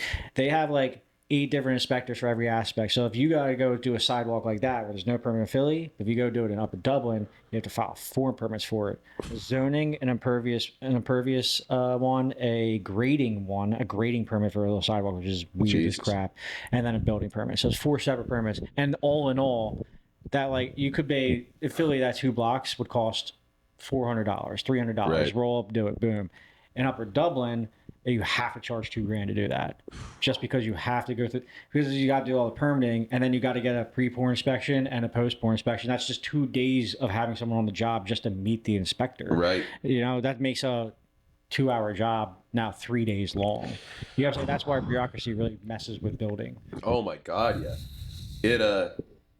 That's the, I guess that's where it comes from. Like, that's how you keep people on the payroll. That's how you keep people's family members employed, where it's like so-and-so's a big shot with the city. So now they're getting their nephew in or something, or you hear these stories about how these people get these jobs with these places and you wonder, like, how do they employ all these people? And it's all bullshit. Like, it really, like, whenever you look into it, it's always more of, like, it's exactly what you expect in a lot of ways. We were talking about the corruption and everything, and where at Wilkes-Barre, where I'm from, there's a lot of corruption. Like 15 years ago, all the county commissioners and everything went down for corruption, taking bribes. Judges were getting kickbacks from prisons to send kids there for, like, so a kid will get caught smoking a cigarette in school and he'll get sent to juvie over it. And it's like these guys were getting like a few grand back per kid. Like, you're ruining a kid's life for this. So all these people go down, and now 15 years later, heroin everywhere there, drugs, like, it's just, and it's Scranton, Wilkes-Barre and Scranton are thought of as the same area. I don't know if you've been up there, but Scranton, Joe Biden lived there in the 50s, so he claims it is his hometown when he goes there. His whole presidency, the place was overrun with drugs, people in their 30s overdosing and dying. And it's like, well, you know, he treats it like home because it's his son. I've said that at comedy before. That one line. People don't like to laugh at that, so I retired it. You a lot of your jokes will do better an hour north of Philly. Oh yeah, they do. That's why I do them in Philly. I have tons of, like, I could go in there and do, like, and like sometimes that, I do like for that fun. joke. I was like, well, that joke would hit an hour north of Philly. Well, that's why I go in outside. Philly, that joke is gonna not hit 90% of the rooms. But that's one of them that they'll snicker at it and then they'll come up to you afterward and tell you they liked it, and it's like, well, then laugh, you fuckers. But that's the type of stuff I make sure to do. Or if I do one that I know will go over well, I'm saying, well, then I'm going to do one that's not going to on purpose. Like, I like that. Because then when you get them more than you think. If you lead them on the path to it, if you don't just come in and do it. But I like to come in and just do it. I like to come in and be absurd, and you take how I give you. Well, I like when people say things that I don't laugh at mics, like, almost ever. I don't know why. I want to. I want to be a good supportive person. I know I'm a jaded individual. I'm not. And the comic audience is so different than a regular audience because we're so in it. Yeah. We're not removed. I want to laugh, but then there's like something that's like when someone says like something genuinely outrageous, like that's when I like, or something like that's just like offbeat, like or they can't say that. That's when I snicker the most. You know, like, Well, we get in such a routine there, and that's mainly why I do it. Like when I'm on shows and stuff, I have stuff that works, and I still try to throw in more shit. But at the mics, you're just going, like, really, I'm mainly just going to see my friends. That's why I go to this. Like, I have stuff like, not that you have to go on stage all the time to keep yourself sharp and everything, but it's like I have enough, like, material for putting me on a show or something. It's not like I'm recording specials right now where I have to have a new hour every year. So I have stuff, people don't know who I am in a lot of, like, you know what I mean? The average person doesn't know who any of us are. Right. So we could, you know what I mean? Just because a room, like, say you go to a mic and it's like, oh, they've all heard this a bunch of times. Maybe this material's not that good. But it's like, no, do that with normal people. Even it's like, you look at something as big as like the Impractical Jokers. It's like, people don't know who they are. We've known who they were forever. But, like, they still can do the show. People don't know who they are. Some people. Yeah. I'm really in a mixed bag with that. Because, like, sometimes, like, if I go to, like, a room and I know for a fact 99% of the room has heard what I was going to say before Right. that night. And I was like, all right, this is a freestyle night. And I'm just going to Yeah. use that as a practice night to like, just like riffing skills or That's what you something. should do it. Yeah. That's 'cause, what like, I do it for. What's, like, I'm not not going to do this shit. I don't feel like I'm going to get better. Like if I get no reaction, all I'm going to get is disheartened. That's exactly what I was saying. Yeah, they if you do that and stuff, it's like you can start to doubt the stuff you know is good, and it's like no, first of all, these guys don't want to like. There's it's harder to make these comics laugh than it is people because the comics. First of all, they're comparing themselves to you. Every comic is doing that. It's like, well, I don't want so and so to do much better than me. It's like or it's I know people. So yeah, well, it's like everybody has that little sense of them. It's like if I do well, then it's like all right, everyone else can do well. But if I don't do well, it's like all right, I want everyone to suck. But well, and then or if you watch someone bomb, you're like, all right, now I'm a little bit. Yeah, I got a little bit of a freer. Yeah, well, there are people I want to eat shit all the time. They always come through because they suck. But there are some people who are real bad too, and it's like, wow, they did well. It's like I'm rooting for them. You know what I mean? It's like good for them. There are some people I was like, God, I hope he has a good set, dude. Yeah, like Charlie fucking blows. And in addition to that, he's a terrible person. I'm sorry you had him here, but he's just not any good. He's not talented. He's not funny. No, we love Chuck. But yeah, you go to those things. It's like I'll see people doubting themselves with their stuff, and it's like, no, you could just when something works in different rooms and you have it and you remember it. It's like do it every now and then to keep it loose in your mind, but just know you have it for the shit. You don't need to stress about it. You know you have it. Yeah, that's a rough one. It's like say if like you could say you like have a joke and it did crush in a bunch of comics, but then like you do that a few nights over a week, right? And then you have the same mic. And then it doesn't crush. All you're just doing to yourself is disheartening yourself now. Like now you're you should have it enough smart enough. There's a part of reading the room in a show too, where it's like if you're doing the same thing, it's like, oh my god, all these people have seen this. I better do something else. But it's the same. It's like, oh, maybe my political stuff won't work here, or then maybe it will. Mm-hmm. But yeah, I usually go to the stuff outside. A lot of people are nervous to go outside the city. I go outside the city all the time. I feel more confident outside the city because I say dumb things. Yeah, well, Philadelphia again, even compared to like. What's acceptable in a major city, like at a niche, like most of the comics in the scene, progressive sense of humor from a social aspect standpoint. So they're going to book in bars or coffee houses that are like, and it's too if it's a place where there's not alcohol, you really have to watch it compared to a bar. But it's like that's a tough environment for comedy to succeed. That's like the equivalent, like a comedy show at a lesbian coffee house is the same as it's as niche as like a heavy metal band. You know what I mean? Like you couldn't play Slipknot for everybody and have everybody like it. Just in the same, but people don't realize because they think they're having the progressive point of view. They think the comedy that's not like that is no good. But it's like the majority of people if you go like, because the shows outside of the city, and now I'm ranting. Shows outside of the city always draw more people because there's less to do. The brewery shows could bring in a Saturday brewery show, like you go for hundreds of people, 200 people could be at one of those, and they want to laugh at stuff that's like they aren't up on like every trend of what's going on. They want to laugh at stuff that's funny to everybody.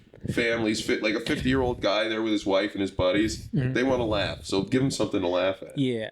I always remember this saying. Tosh had a joke back in the day, but it was something like, if you've ever uttered the phrase something along the lines of "There's nothing funny about blank," just know I hate you to your core. Yeah. And I was like, I keep that in my mind. It was like, I think it was rape he said that about. Yeah. Could I get in trouble? I think it was about rape. Yeah. So I try and keep that in mind. It's like, dude, you have to find something there. Like, right. There is a possibility for anything and everything. Well, I know people who will tell you that there is no way rape could ever be funny, and then will make jokes about the Catholic priests, and it's like, well, there were still kids who got torn apart with that, and I don't mean physically, even though they did, but like it's okay when it's your guy. You know what I mean? It's like if it's not it's like Trump again, to bring him up. Remember in 2016, people thought the Russians won the election. Then obviously 2020, people thought it was stolen. And it's like the same people who were calling bullshit in 16, saying that the Russians did, like, you know what I mean? Did it like, how could you question the authenticity of our election? And vice versa. The Trump people did the same, and it's like, well, projecting is strong in society these days. Dude, and social media is allowed, like it rewards it. That's why people fall in love with their trauma, because the social media post about how you overcame like an eating disorder, self-harm, something like that. Those posts get 500 likes, and it's like, hey, here's a picture of me with my my mother. I love her. She's a great person. 12 likes. And it's like, so they're rewarded by the trauma stuff. So they want to have more of it as a means of getting more popular, getting more likes. Well, yeah. I want less likes. I want anti-clout. Oh yeah. Did you see the little black disabled Luke. trans gay Jew kid? Yeah, It yeah, was- yeah. It was like the final boss. Yeah. I was like, yeah. The It's like, final boss, you have to look at him for a minute without laughing, and that's how you beat him.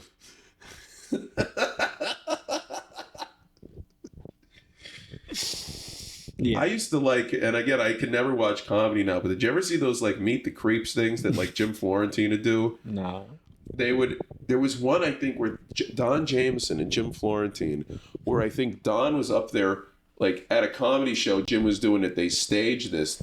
Don was a guy heckling him in the front in a wheelchair, and he's not in a wheelchair, obviously, and he's like, so what, you think you could do better than me? Go ahead, come on up here. And then Don came up and then did well, and Jim got mad and dumped him out of the wheelchair out into the crowd. But like, it was just a prank.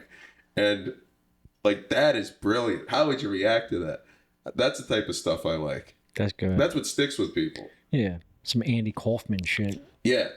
It's just crazy because you wonder if people are bullshitting you, but then you realize, no, like there are times where you're talking and it's like, there have been times where I've gotten like laughs and I think, oh man, this was a shit set. And then people will come up to me after and they'll be like, wow, you were really, I was just like, there's a level of it to where they're like hanging on your word if you can get them to do it. If you're saying something really compelling. I think Chappelle says all the time, be interesting more than being funny. Which I should try to. I should try to take the opposite advice because I'm not a transphobe like Dave Chappelle. Yeah, if you can open with something interesting that captivates people, then it like helps get it helps you get a joke off, and then if you do well with that joke, then you might have an okay set. Yeah, Like, I think having the confidence to be able to talk and tell a longer story where it takes more of a while to get to the punchline. I think people, if you do it well and they can tell you're not just bullshitting and trying to stumble and find something, I think they will stick with you. Yeah. That's easier to do though when you have a longer set. Those are generally my jokes. I rarely have jokes under a minute. Like I generally have a story. That's my thing. And it's tough. Yeah, so like I like how I can. So like me, I will open with like I used to do heroin. Right, that's something that'll keep people's interest. Or I've been homeless. Like that shit. Boom. I got like 30 seconds to buy people's time. You know what I'm saying? If you have a good, like you got to think of it just like you're selling it in a commercial for a show. It's like if it's like a topic that is out there that people don't have themselves can sometimes really be good, or something that is relatable, but they can phase out for that. Or Something even like that. weirdly niche, like I have scoliosis. You know, Right. but all right, what's One though is it like that'll get you like half as much time as 15 heroin. seconds. Yeah, exactly. That's Yes, the thing. exactly. because there's got to like the little element of danger of heroin adds to it because it's like here's a guy telling the tale. Yeah, I got in a car wreck and end up in a coma. That's 25 seconds. Right. Like, Yeah. There is That's a great insight. Yeah. yeah. And so I joke a lot about how I don't. Or we were talking before we started about how I don't joke about teaching at the school for the like working with the disabled kids, and but that's something that if I talked about having a bunch of scars on my arm, that's something if I talk about it, people will be like, oh, like you know what I mean? They'll be like looking at it. That'll give it because there's that like factor of like newspaper factor. It's like let's say if you're saying, are you saying something that could make a circle stand around and watch? It's the thumbnail factor, or the short factor. Like if you're making a short for YouTube, right? Like ideally you're going to want something that's going to make people stay for in the first 3 or 5 seconds. Yeah. Like if your funny shit is 15 seconds in, most people aren't even going to make it to that. You have to have their trust first before that. Yeah, is you got to like start it with like boom, this is in, and then it's the same thing. That's the same way I kind of just look at like a joke. You got to captivate and then build and then have some stuff in the middle and then maybe a punch. That's kind of how I tell my this is stories. the same type of thought that like advertising executives will get paid $100,000 for. Same thing, yeah. That's the field where I'd love to. Like, I think there's something about that. I think they coach themselves up on the psychology of it enough that's something I think they'll be more resistant to AI. Maybe I'm wrong. Because, like, you notice all the backlash of any AI thing on, like, use real art or something. Every comment is that. So I think with that, they can convince themselves, too, also that it's like we need humans in here to be able to analyze the humans and what's going to get them. But, yeah, that kind of, like, that's thought of as good business shit with that. But for comedy, it's just kind of like there's no reward for it instantly. But it's the same thought process. Yeah. Yeah, well, it's fun because it's not it's not like what you have to do. It's just like a thing that it's one path you can take.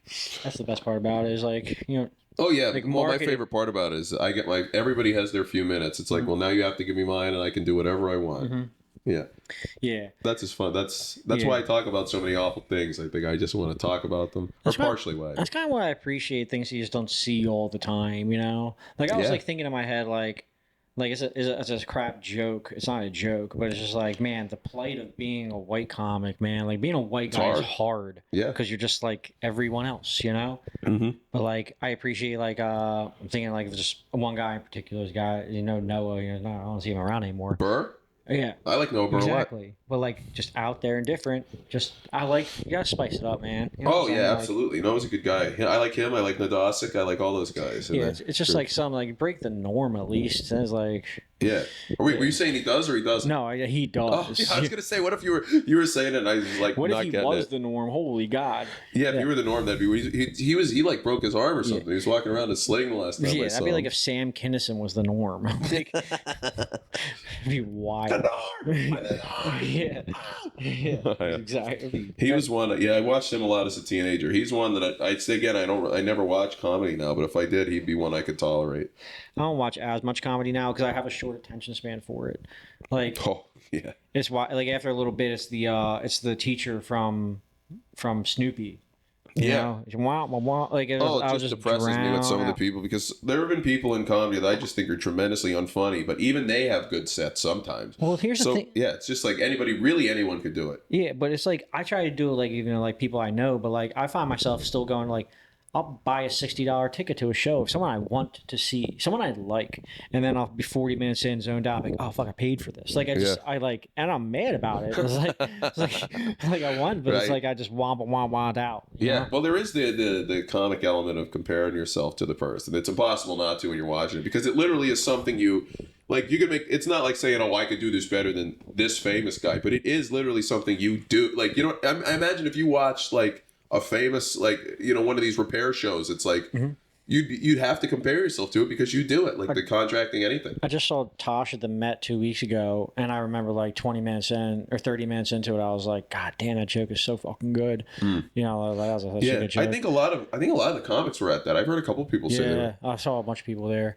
but I remember like sitting there, I was like, fuck, that's a How does professional Tosh look? ass Does he look joke. the same? He has a pod now. So he looks the same, but now he has he had John Bryce's old hair, like a part down the middle and kind of long and swooshy. Jesus. Yeah, look, he's really entering the soft California guy look. Yeah, is he still like the way he was? Yeah. Like evil? Yeah. Good. Yeah, he plays both sides still and is evil to both sides. I like it. He always finds the dichotomy in his jokes. So I always appreciate that guy. He's a guy who's like very private, it seems. Yeah, you could tell he's like biased. You could tell he has bias in his like own beliefs. I feel like, but then like in his jokes, he can make it so like it's fun for everyone, and I love that about him. Yeah. I watched a few of those specials when I was a kid. He's a guy that he's one that hasn't really gotten a lot of credit. It seems like to me. Like he's popular, but I don't think a lot of people talk about him for as good as he is. Well, because he right when that like stuff like cancel stuff happened, and then like he got in trouble with that joke. Right. Like he was just like, I'm not even going to attempt to do this, and just left comedy for 10 years. Like that'll he do just have skated the whole. He's like, I'm not going to do this, and then like just sat on the sideline. Then I guess like 2 years ago, he's like, I'm coming back, which not a bad call. Chappelle did that. Look at him. That creates more. When you're famous, especially when you feel like you don't need to do it. Like I've noticed some resistance in like people can tell that I don't really like I do like it, but it's not like I eat, sleep, and breathe. Like, you know what I mean? I'm out every night doing it, so I do it as much as anyone. But in terms of like, I don't like look and say I have to be like Richard Pryor. I have to be like Carlin. I have to I don't think about those guys at all in life. I just do this stuff because it's like what I do. But it's great. It's unfortunate because I wish I could say I idolized people in comedy, but I never do. I idolize Charlie Gibson more than I idolize any of them. Yeah, like I want to be better each time I go up. Like I want to be worse. I want to. I really do think, how can I waste people's time? No, it's like, yeah, it's a want. Like I'm excited when I'm like saying something in my head or like making a note, and then like I say it, and I'm like, oh, that's a good joke. I'm excited when that happens, But it's like, yeah, you just gotta have fun though. If you're not having fun, then it's a Yeah, job. I look at it more If it's just there's a job, night it's out good. at the bar and the comedy's a part of it. I don't look at it as part of my like comedy. I'm not on a comedy journey. I'm just the guy going out and doing his own thing. It's a Yeah. weird thing, yeah. It's like, it's just like where how do you put it? Is like, where's the energy meet? Is it a job? Is it fun? It's like, what do you want to make of it? You know, Yeah, you well, can't for me, it's me and my friends at a bar, and I'm gonna have a great time. exactly. That's but people are kind of resistant. I've said that to people.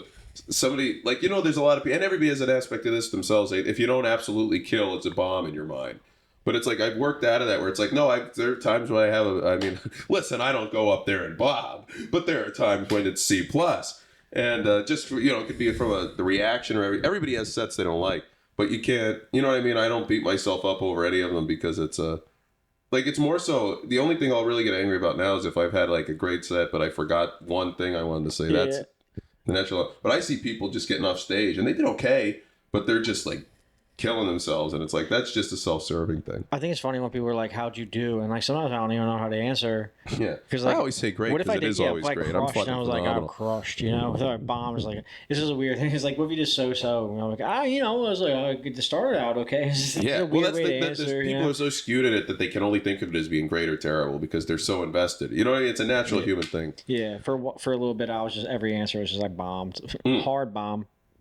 Wasn't good enough for me. yeah. They all laughed when I was striving for perfection. Yeah, that's exactly. Yeah. Yeah, it's crazy. People put their whole sense of self-worth in it. It's like you do better when you don't. Yeah. Well, I feel like part of it is like if you just be free, you guys don't overthink it. If you're overthinking it, making it too much, like people just want to see someone be themselves and funny. They don't want to see someone trying too hard and not be funny. Yeah, I don't want to feel like I'm a rat in a science experiment watching you. And like my laughter is going to dictate whether or not you cut yourself. You know, I want to think you're just having fun, and that's why I make it. That's what, nobody's ever wondered, or nobody's ever watched me and thought, man, if I don't laugh, he might go home and shoot himself. You know.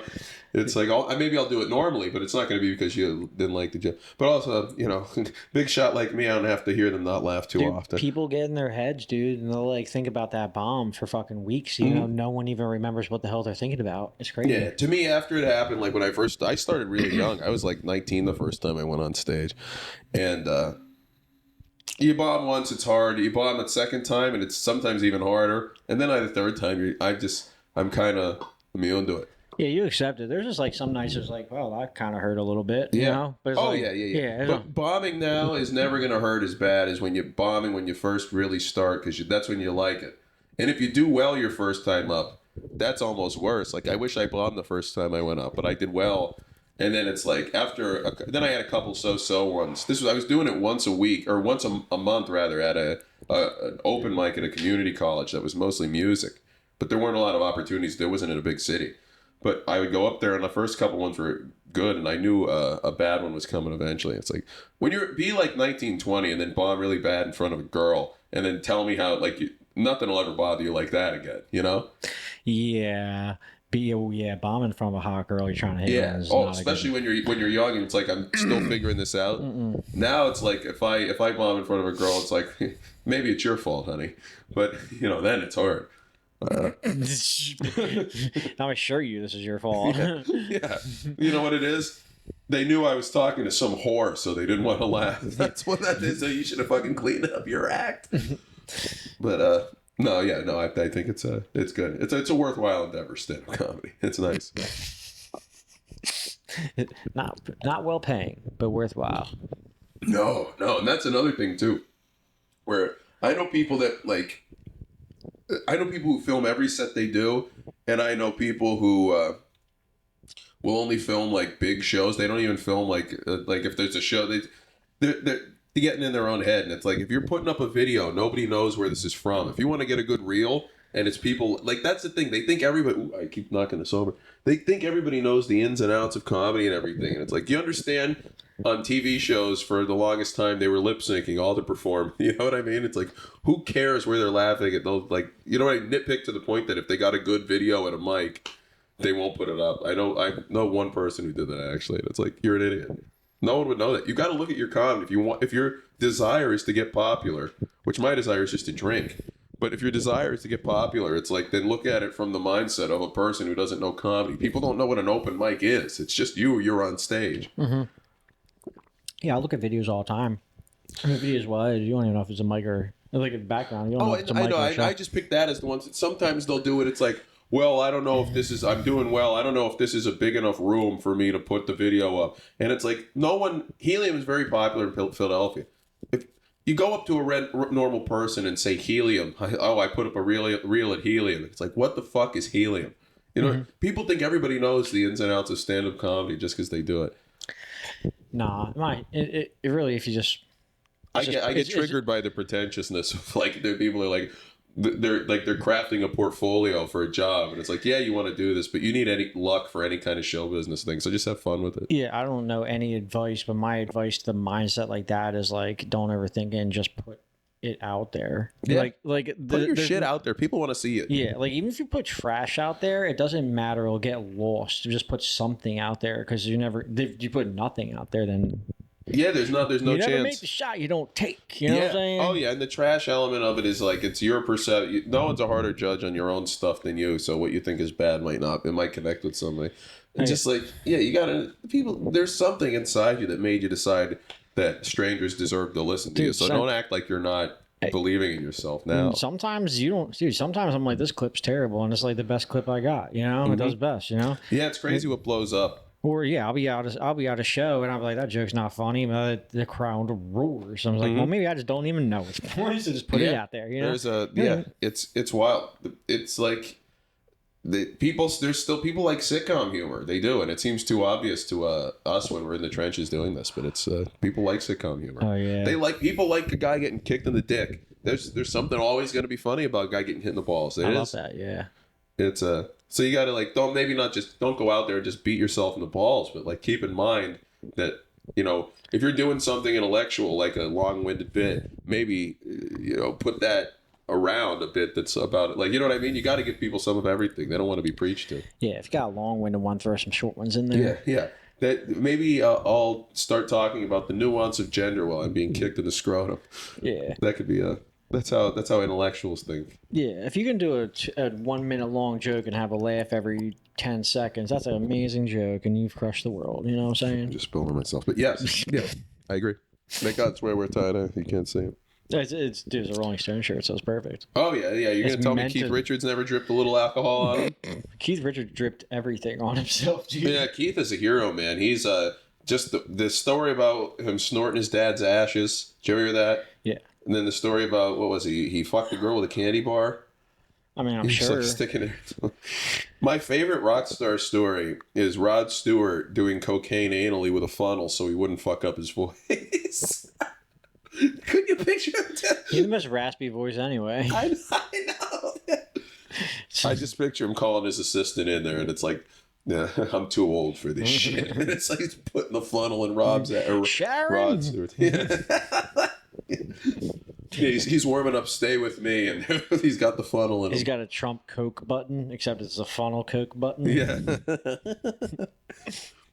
That's oh my God, that's hilarious. Wasn't Keith Richards the one who was like banging David Bowie back in the day? Wasn't David? God, I hope not. No? Probably. It wouldn't surprise me. Keith Richards and David Bowie were... Oh, yeah, that's not shocking at all. And Mick was, you know, he went that way. Mm-hmm. Slash apparently walked in on David Bowie banging his mom. His mom was a costume designer for Bowie. Would be great if it was his father. That'd be awesome, but I think he knows his father. But that would make a lot of sense. They're both... Well, Slash is a little more closed off. I'm a big Slash guy. You gotta like the other mixed guys out in rock. You're a Slash guy? Yeah. You ever watch that South Park where they're like insinuating Slash? He's not real. Yeah, Slash is doing the next Sticky Room. Yeah. That's funny. Yeah. I like him. You gotta root for the mix. There aren't a lot of mixed guys. Lenny Kravitz. I forgot he's a mixed guy. Yeah, Lenny, I don't know what kind of baby blood he's drinking, but goddamn. Yeah, dude, Lenny fucks. Lenny is a cool, like, but he's 60 and he looks younger than us. Bro, Lenny looks like he could trash us in a fight. Like, Oh, forget about it. Like if we were like, yo, let's fight. Lenny's kicking both of our asses. It's crazy. He Yeah, looks he'd great. whoop us. He'd whoop us. He's not just because he knows Krav Maga, but Did you see that one video of him on stage and he's like in leather pants, shirtless, and he's like, and he goes like kind of like a split down and his pants are split and he got no underwear on. He's Really? dong out. You never seen it? No, I gotta look it up. You can go Google Lenny Kravitz's dong right after we leave. Yeah, Yeah, that's gonna be great. That's gonna be great. It's good. It's not a bad one either. It's a good one. Oh, it's got to be that Yeah. confident. Oh, yeah. And with the way he can play. Imagine if it was, if it was Justin Timberlake small. You seen Is he that, small? right? No, Oh, 100%. Justin JT had a show like a few months ago, had a harness on, flying around stage as they do, and of course the harness pulled one of these guys up, and it looked he had gray sweats on. It was bad. Wait, could you see the cock through the sweats? Yeah, you saw like profile, and it's bad, dude. I'm gonna have to look at them both up. He may be microed, but Microed. Oh, yeah, that'd be torture to be like, because the guy has the riz with the women otherwise. he's got the looks, the money, the talent, everything in the world. You'd almost rather not have that and just live as a normal guy because it makes that look even more. I don't know. I mean, like if you're JT and you end up in the bedroom and you'd be like, "Listen, this micro, but I'm JT." It's like, No one will all right, believe like, you anyway. Yeah, say something. No one's gonna believe. Say something. I know Diddy. Say something, dude. Like, yeah. But no, yeah, it was small, man. It was Bitch, ain't nobody gonna believe that shit. Women we're talking about. Let's just say that. Poor JT. I love when you'll meet a guy who will just start talking. He'll be like, "Yeah, so actually, my girlfriend had a one night stand with JT once." You ever meet one of these guys at a bar who will tell you? People have done that to me with different celebrities. And they'll be like, "One of my girlfriend actually, she slept with Leonardo DiCaprio before." I've seen, and it's like everybody who says that is lying. Every single person, and it's hilarious. It's hilarious to think. I did hook up with this girl one time, and her claim to fame was sleeping with an eagle. And I don't remember. I think it was like. Now that's more not gonna believable name drop because it, there's but 50-something eagles. Yeah, but also Was it a big I eagle? think it was a tight end, if I'm not mistaken. I'm not going to name. Let's get LJ Smith. This was like 10 years ago. Selleck. So yeah, yeah, and but in my head I was like, I was like, yeah, I wouldn't, no, I can't live with the Selleck, dude. Do 6'5" and 260, like catching one handers, bro. Like what? Yeah. What do I got? That's fair. Fucking Cole, Ray Kova, the Wigga. I heard something like that. Yeah, right. He's a comic. He was on the Sick Ghouls podcast that I host with Luke and Kate. Episodes come out every week, and he said he saw Matisse Thybulle from when he was on the Sixers. He saw him in a park in Jersey, and he went up and started talking to him. And like Ray's like a tall, like he's a handsome guy. He's he's the guy who wouldn't be nervous talking to somebody like that. He could hold his own, and he said that two girls came up while they were talking, and Matisse just immediately disregarded him. He was like, "Let me talk to these women." And I respect that, but. And saying like being an Eagle, that's more because it's a guy in the town. Because Selleck is, I don't mean to say it, but even like take the Super Bowl out of it. Like AJ Brown is a really popular guy in Philly. Now, and like the Super Bowl obviously makes you more national, but he's not a celebrity. Like, you know what I mean? Like Saquon is arguably a celebrity, but the majority of people wouldn't know him on the street if they saw him. Yeah. Actually, I think Jalen is the most recognizable guy on the team. Well, maybe after this week, Saquon just played golf with Trump, and now everyone hates Saquon. So he may become very well known soon. I saw a lot of the Philly comics posting when remember there was that fake story about how the Eagles weren't going to the White House, and then it came out that was fake, and they were like, "No, we're going." And then this is happening, and I think about all the people that posted that, see, and this is another win. They're not going to the White House. Generally, I just avoid political everything. Oh yeah, me too. If someone posts something political, I just scroll by. If someone posts something political every day, I'll probably just mute it. Oh, I do mute, but you end up seeing it. Like the story was everywhere, and I had like 6 people post it, and it was like Eagles say they're not going to see Trump, and people are like, "I'm like a nut. This is like winning a second time." And now I think about Barkley with them because Barkley's like the fake. If there are people who love Penn State, which I hate, which is Penn State. In addition to being a rape factory, they have a football team. People. I mean, it's true. It's like people are willing to they'll talk about like old cultures and everything, and it's like this is 15 years ago this was happening. Listen. But Barkley, I love that he was with them because now people are mad at him. I hate the Eagles. I want misery for the Eagles. Once I upset my grandmother because she said to me, "Now that the Packers are out, are you going to root for the Eagles?" And I said to her, "Nana, God damn it, I want the Eagles team playing. I don't." The night before a game, I don't root for the Eagles to lose. I root for the plane to crash and for there to not be a game. I only root for the Eagles to lose once the game has started, and I know there's no chance of them dying before.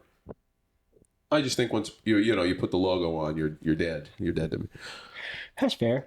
But yeah, to get back to the point, fucking a guy on the team in your town is a lot more believable than fucking an international superstar. Yes. Well, these depends. motherfuckers. You didn't fuck Justin Timberlake. Now I'm on two thoughts now. One, I knew this girl, friends with in high school. Her claim to fame was banging Burt McCracken from The Used. It's a popular band back in the day when we were in high school. Oh, I know The So Used. she was like she was very cool in her own head. You know she fucked him when she was in high school. He's a pop punk guy. Yeah, that definitely happened. I'm not saying anything. All those guys fuck high school girls. I'm not saying when or well. That's why I don't listen to that. Yeah. I don't listen to that music, and it's everything I hear about it is like so and so had inappropriate relationships with teenagers. When you write songs from the perspective of a teenager, not that there's something wrong with that, but it's like you're probably have some arrested development where you're like Taylor Swift definitely still is a 16-year-old in her mind. Yeah, that's why she has the high school motifs throughout all of her. It's been happening forever. Elvis was letting them in the back door. Oh well, yeah. Like he just had them flocking to the ranch. But from a social perspective, not that it was right to do it then, but now to do it like doing it then was normalized. It was still wrong, but you wouldn't be ostracized, so there was less risk. Now there's never been more risk in doing that, and people still do it, which is insane. Which shows a commitment to it. Like people always talk about like what if you're walking down the street and you're right next to like some pedophile who's just holding it in. People don't always talk about that, but it's like I snorted. But it's like, you know what I mean? It's like you see a guy walking through the park and it's like, what if he's a pedophile? And it's like, well, at least he's not fucking acting on it. You know what I mean? Because it's like, but in the day it was easier to do it so people could dabble in pedophilia. Not like now you have to make a commitment, it seems. Yeah, back before there was lists and stuff. Yeah, that's what I'm saying. Like there is nobody that like Bloods and Crips and racists and like, you know what I mean? The people that they hate. The Klan and the NAACP would come together to kill a child molester unless he was Jewish. So they get away with it. But you know what I mean? So actually Louis, I think, did a thing. Louis did a thing on SNL about why would you risk raping a kid unless you really liked it? And unless it's like, Jesus, I wouldn't have said all that. But it's like, it does show that there's to do so, like, that's why it's like an abolitionist in Civil War times would probably be racist by today's standards. But you got to take in mind what the world they were living in was like. Oh, yeah. There's a thought process. And it's like a teacher asks all the students, is like, if you lived in abolitionist times, would you be an abolitionist? Hell no. Yeah, and everyone, of course, like raised their hand, and they're like, "Well, this is like crazy thing to think." He's like, "Because you'd be going against the norm, like your whole like you'd probably get things written on your barn, like you know what I mean. Your neighbors would hate you if you were out and doing that. You're a minority back then, but 100% of you were saying yes. She's like, that's statistically improbable. Like it wouldn't happen. We all try to convince ourselves that humanity's reached a level of enlightenment that's superseded like what it actually has. It's just not real. People are the same, like there's different technology and social trends, but the human condition has not changed in the last 200 years. People are still feeling the same feelings they felt. There's just different ways to express it. Yeah. They could have had podcasts back then. There would have been fucking Civil War guys having podcasts. Like, why the fuck are we fighting? We don't even understand this war. So, and one of the things I learned in school that really, it's like, why is this not done? And it shows like the way the rich will keep the poor fighting with each other. Like most people in the South didn't have slaves. It was like one guy would have 200 slaves and then the rest of the town, maybe somebody would have one. But yet the poor people would have to go fight in the war on behalf of the rich people. And they would trick, and this is the manipulation they had, they trick poor people into thinking that freeing those slaves would threaten their way of life when they were never going to be able to afford a slave to begin with. It's just the rich people getting the poor to do the bidding for them and take the blame, because now those people are branded. Like, imagine being an 18-year-old who, like, if you're branded a Confederate soldier in today's society, you're fucked. You know what I mean? It's like your lineage is ruined. It's like so-and-so's great-great-grandfather was a Confederate soldier. It's like if you're 18 and you got conscripted to fight in a war, it's like, what the fuck are you supposed to do? Mm-hmm. True with Nazis. Imagine being an 18-year-old Nazi and you, like in 1945, you turn 18 and you don't think joining the Nazis. You think I have to join the army or I'll get killed. But then like the war ends and you were a Nazi for 2 weeks. Your life's ruined. Yeah. I was just watching the long video on how they so promptly denazified Germany so quickly. It's a very interesting video. How'd they do it? Basically, like going through every like they just went through everyone with tax records, just by like the same way they basically rooted out the Jews and the Nazis rooted out the Jews. They did it vice versa, like exact same way. It was literally they just took their system and went right back through it. He was like, "Oh yeah, Yeah, they flipped the list over from most of the least. That's hilarious. Oh my god. Yeah, he's like, "Oh, your aunt got some money from this company that was Nazis." Oh, okay, like the same shit. Yeah, they. Yeah. Well, people always talk about like a history of like I know people will say like Disney's ruined for me because he was a Nazi, and then they'll drive off like in their Volkswagen. It's like, oh well, there you go. It's only what people can convince themselves about that they care about. You know what I mean? It's if it doesn't affect their lives, it's like a product boycotts are so ridiculous. Every clothing company, all our clothes were made by kids in I was literally Asia. just at a children's birthday party yesterday, cracking some Fantas with the fellas. And I was like, good old German beverage, you know? My buddy had no idea. You know, I was like, this is when the famous Germans made beverages, you know? Yeah, famous Germans. That's what we should, if we ever make a band, famous Germans. Yeah, the hard Germans. Yeah. Back when Germans... We spell Germany with a hard R. Back when Germans were really trying to make the best of the best. They made Fanta. That's funny. Yeah. Hey, that's a fun, like, people shit on it, but, like, no, people are just ignorant of real history. Like, I bet you a lot of people hate Hitler, but a lot of people wear Coco Chanel, you know? Yeah. So, same thing. And no, Stalin doesn't get the hate that Hitler gets either. Stalin is a piece of shit. Well, that's an interesting thing to be discussed is the Bolsheviks, you know? Yeah. Like, the Bolsheviks were, what was it, 85-90% of Jewish government, and they specifically were rounding up Muslims and Christians and killed like 60 million Muslims and Christians. Well, that'll never be talked about. Yeah. I mean, but then, like, you know, so like that's a fun thing. yeah, it's incredible what sticks. And then you always hear, like, even with the Holocaust, 6 million Jews, and it's like, no, they were gypsies. They got killed. They were Syria and Lebanon. They were in. I told a joke about Israel bombing Palestine with our tax dollars once, and some guy came up to me and got really mad. He's like, "You must be a Nazi or something." And I said, the borders of Syria and Lebanon, the current borders were constructed when the German occupation was over. Like they were in. It's like, no, I'm not a Nazi. They were in my country too. I'm just not white, you know. But I didn't say that to the guy. I spared him because I'm, unlike the Jews, I'm merciful. I'm a dog. I really am a hound. It's easy to get out of a Nazi claim when you have a darker color skin. Yeah, I mean, but the guy still said it. And it's like he thought he was doing the world a service. People are just brainwashed. He didn't think he was being a dick, but it's like you just don't know anything. People don't know that, like, people will just take any individual feeling they have. They're so impulsive and they get so emotional that they get wrapped up in it. It's like you can't do that. No, like our political system, like one president is not going to overthrow it. There would have to be if our society, if America comes undone, it's going to be mass casualties from war, nukes, things like that. But like there's like everybody would have to be on board with nuking somebody. He'd have to if a president, you know what I mean? They'd be impeached if they just nuked somebody on their own volition.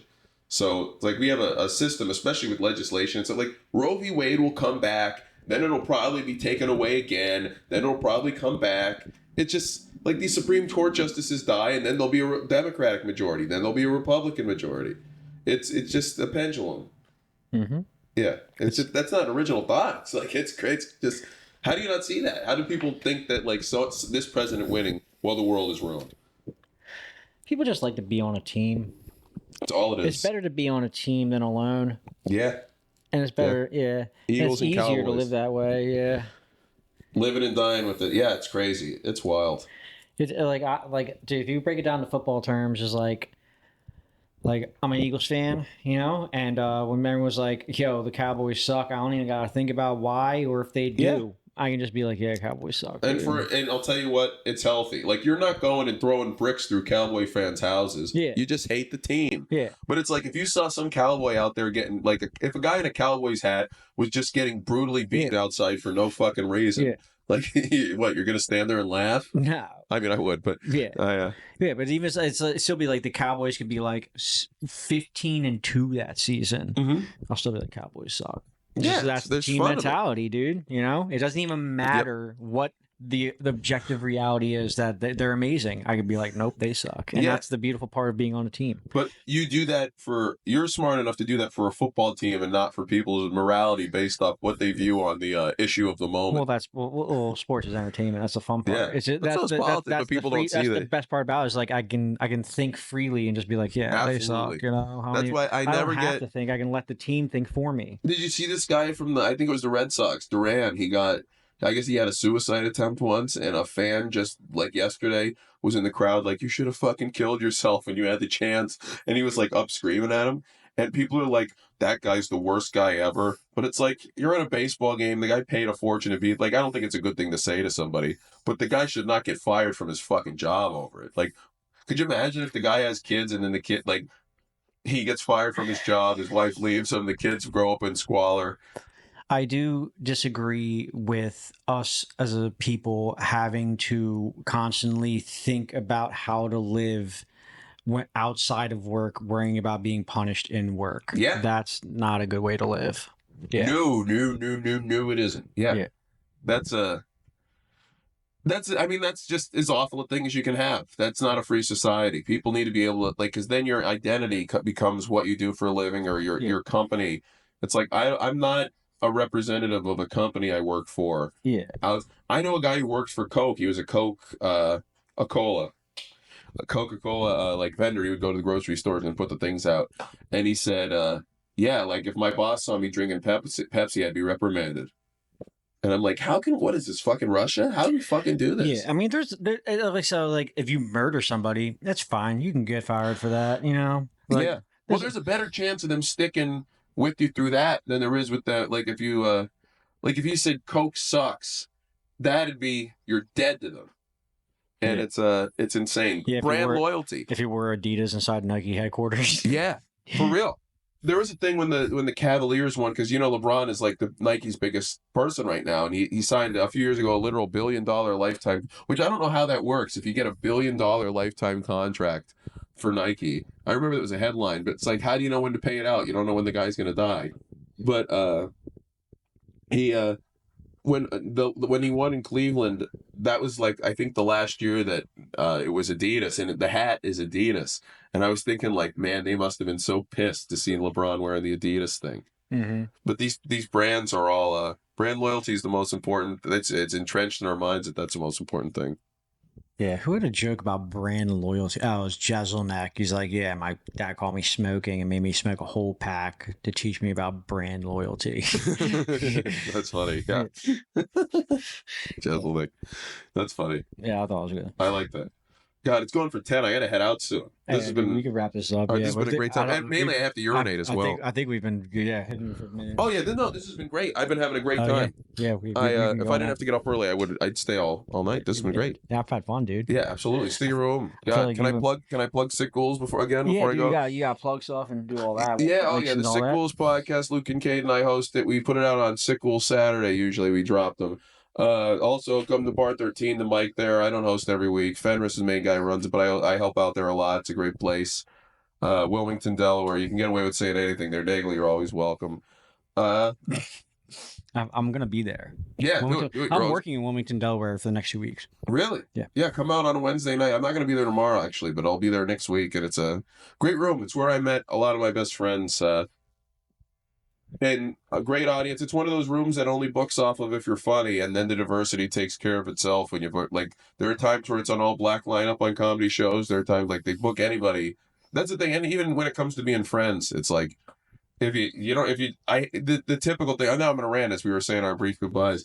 The typical Philly comedy show. 3 white guys, woman, black guy. And you know they booked the woman and black guy first because it's like, well, if we had no black people, but it's like, there are some shows at Bar 13 that will have no black people, but they'll be sandwiched between ones that have 5 black people. You know what I mean? It's not even a thought of like, and if you think about it truly without that, I feel like the diversity takes care of itself. Yeah.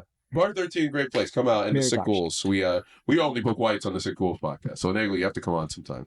Yeah. I will be there to help you keep only whites on. Excellent. If I could show up to keep one black guy off 1 week later. Yeah. Count We had me in. Austin Whitehead on last week, and when he showed up at the door, I said, "What is this mask?" Your name literally advertises something than other than what you bring. He's like, "Ooh, we should have done our research." What if my name was Otis No Head and I showed up with a head? I gotta say that to him. Yeah, look at this. We created. I'm gonna open the next time you're at a fucking mic or something, Austin Whitehead. I'm gonna say that right in front of you. All right, you're a great man. I love it. He's good, man. I love that guy. Oh yeah, Blackhead. He's great. He was the first guy to come record with me. Really? Yeah. Yes, I listened to. I remember I said to him, "Did you start a pod with Nagel?" Because I saw the reel of it, and he said, "No." He said, "No, I was just a guest." That's how he talks. That's how it talks. I thought he's a Native American. He's from the Nanticoke tribe, which is my community college was in Nanticoke, and yeah. He's not. Really? He's not. He lied? So I'm gonna out him right now because I've had this conversation. He said that with a straight face. So he's admitted my face several times. I had this conversation with him. He grew up, and his family taught him that he was part Indian growing up, right? And that's what he told everyone, and he looks it too. Yeah, no Come shit. to find out, older on 23andMe reveals he's not. And Fake and he's not. valor. But now he's going back. He's like, I'm just going to start telling people I'm Indian again. And I guess maybe he's doing that, which is very fun. I've been out him on stage at Fergie, so he gets beaten up Yeah. by me. It's funny because he's going around saying I am Native American, meanwhile being half white, half black, and looking like an Indian. Yeah, there's some Indian. flavor in there. He looks like an Indian, claiming he's Native American Indian, but he's actually just black and white, and I love him. That's why we had him and Anant Kumar look just like each other, and we had them both on. And I didn't even know the layers of there being one 7-Eleven Indian and one boo boo boo boo Indian, and but now I know it's a lie. I'm gonna keep that information. Hopefully he doesn't watch. Unless he's lied to me about it. That's what he told me. Well, I'm gonna out him when you least expect it. So Blackhead, you're done. Austin Featherhead. Yeah, man, dude, I love that guy. He's the nicest guy. Oh my God, yeah. No, he's high on the totem pole. Yeah, he's a. Yeah. All right. Well, thanks, brother. Right. Absolutely, Nigel. You're great, man. We love you. We love this guy. I love you. All right. Triples. I love it. All right. Peace.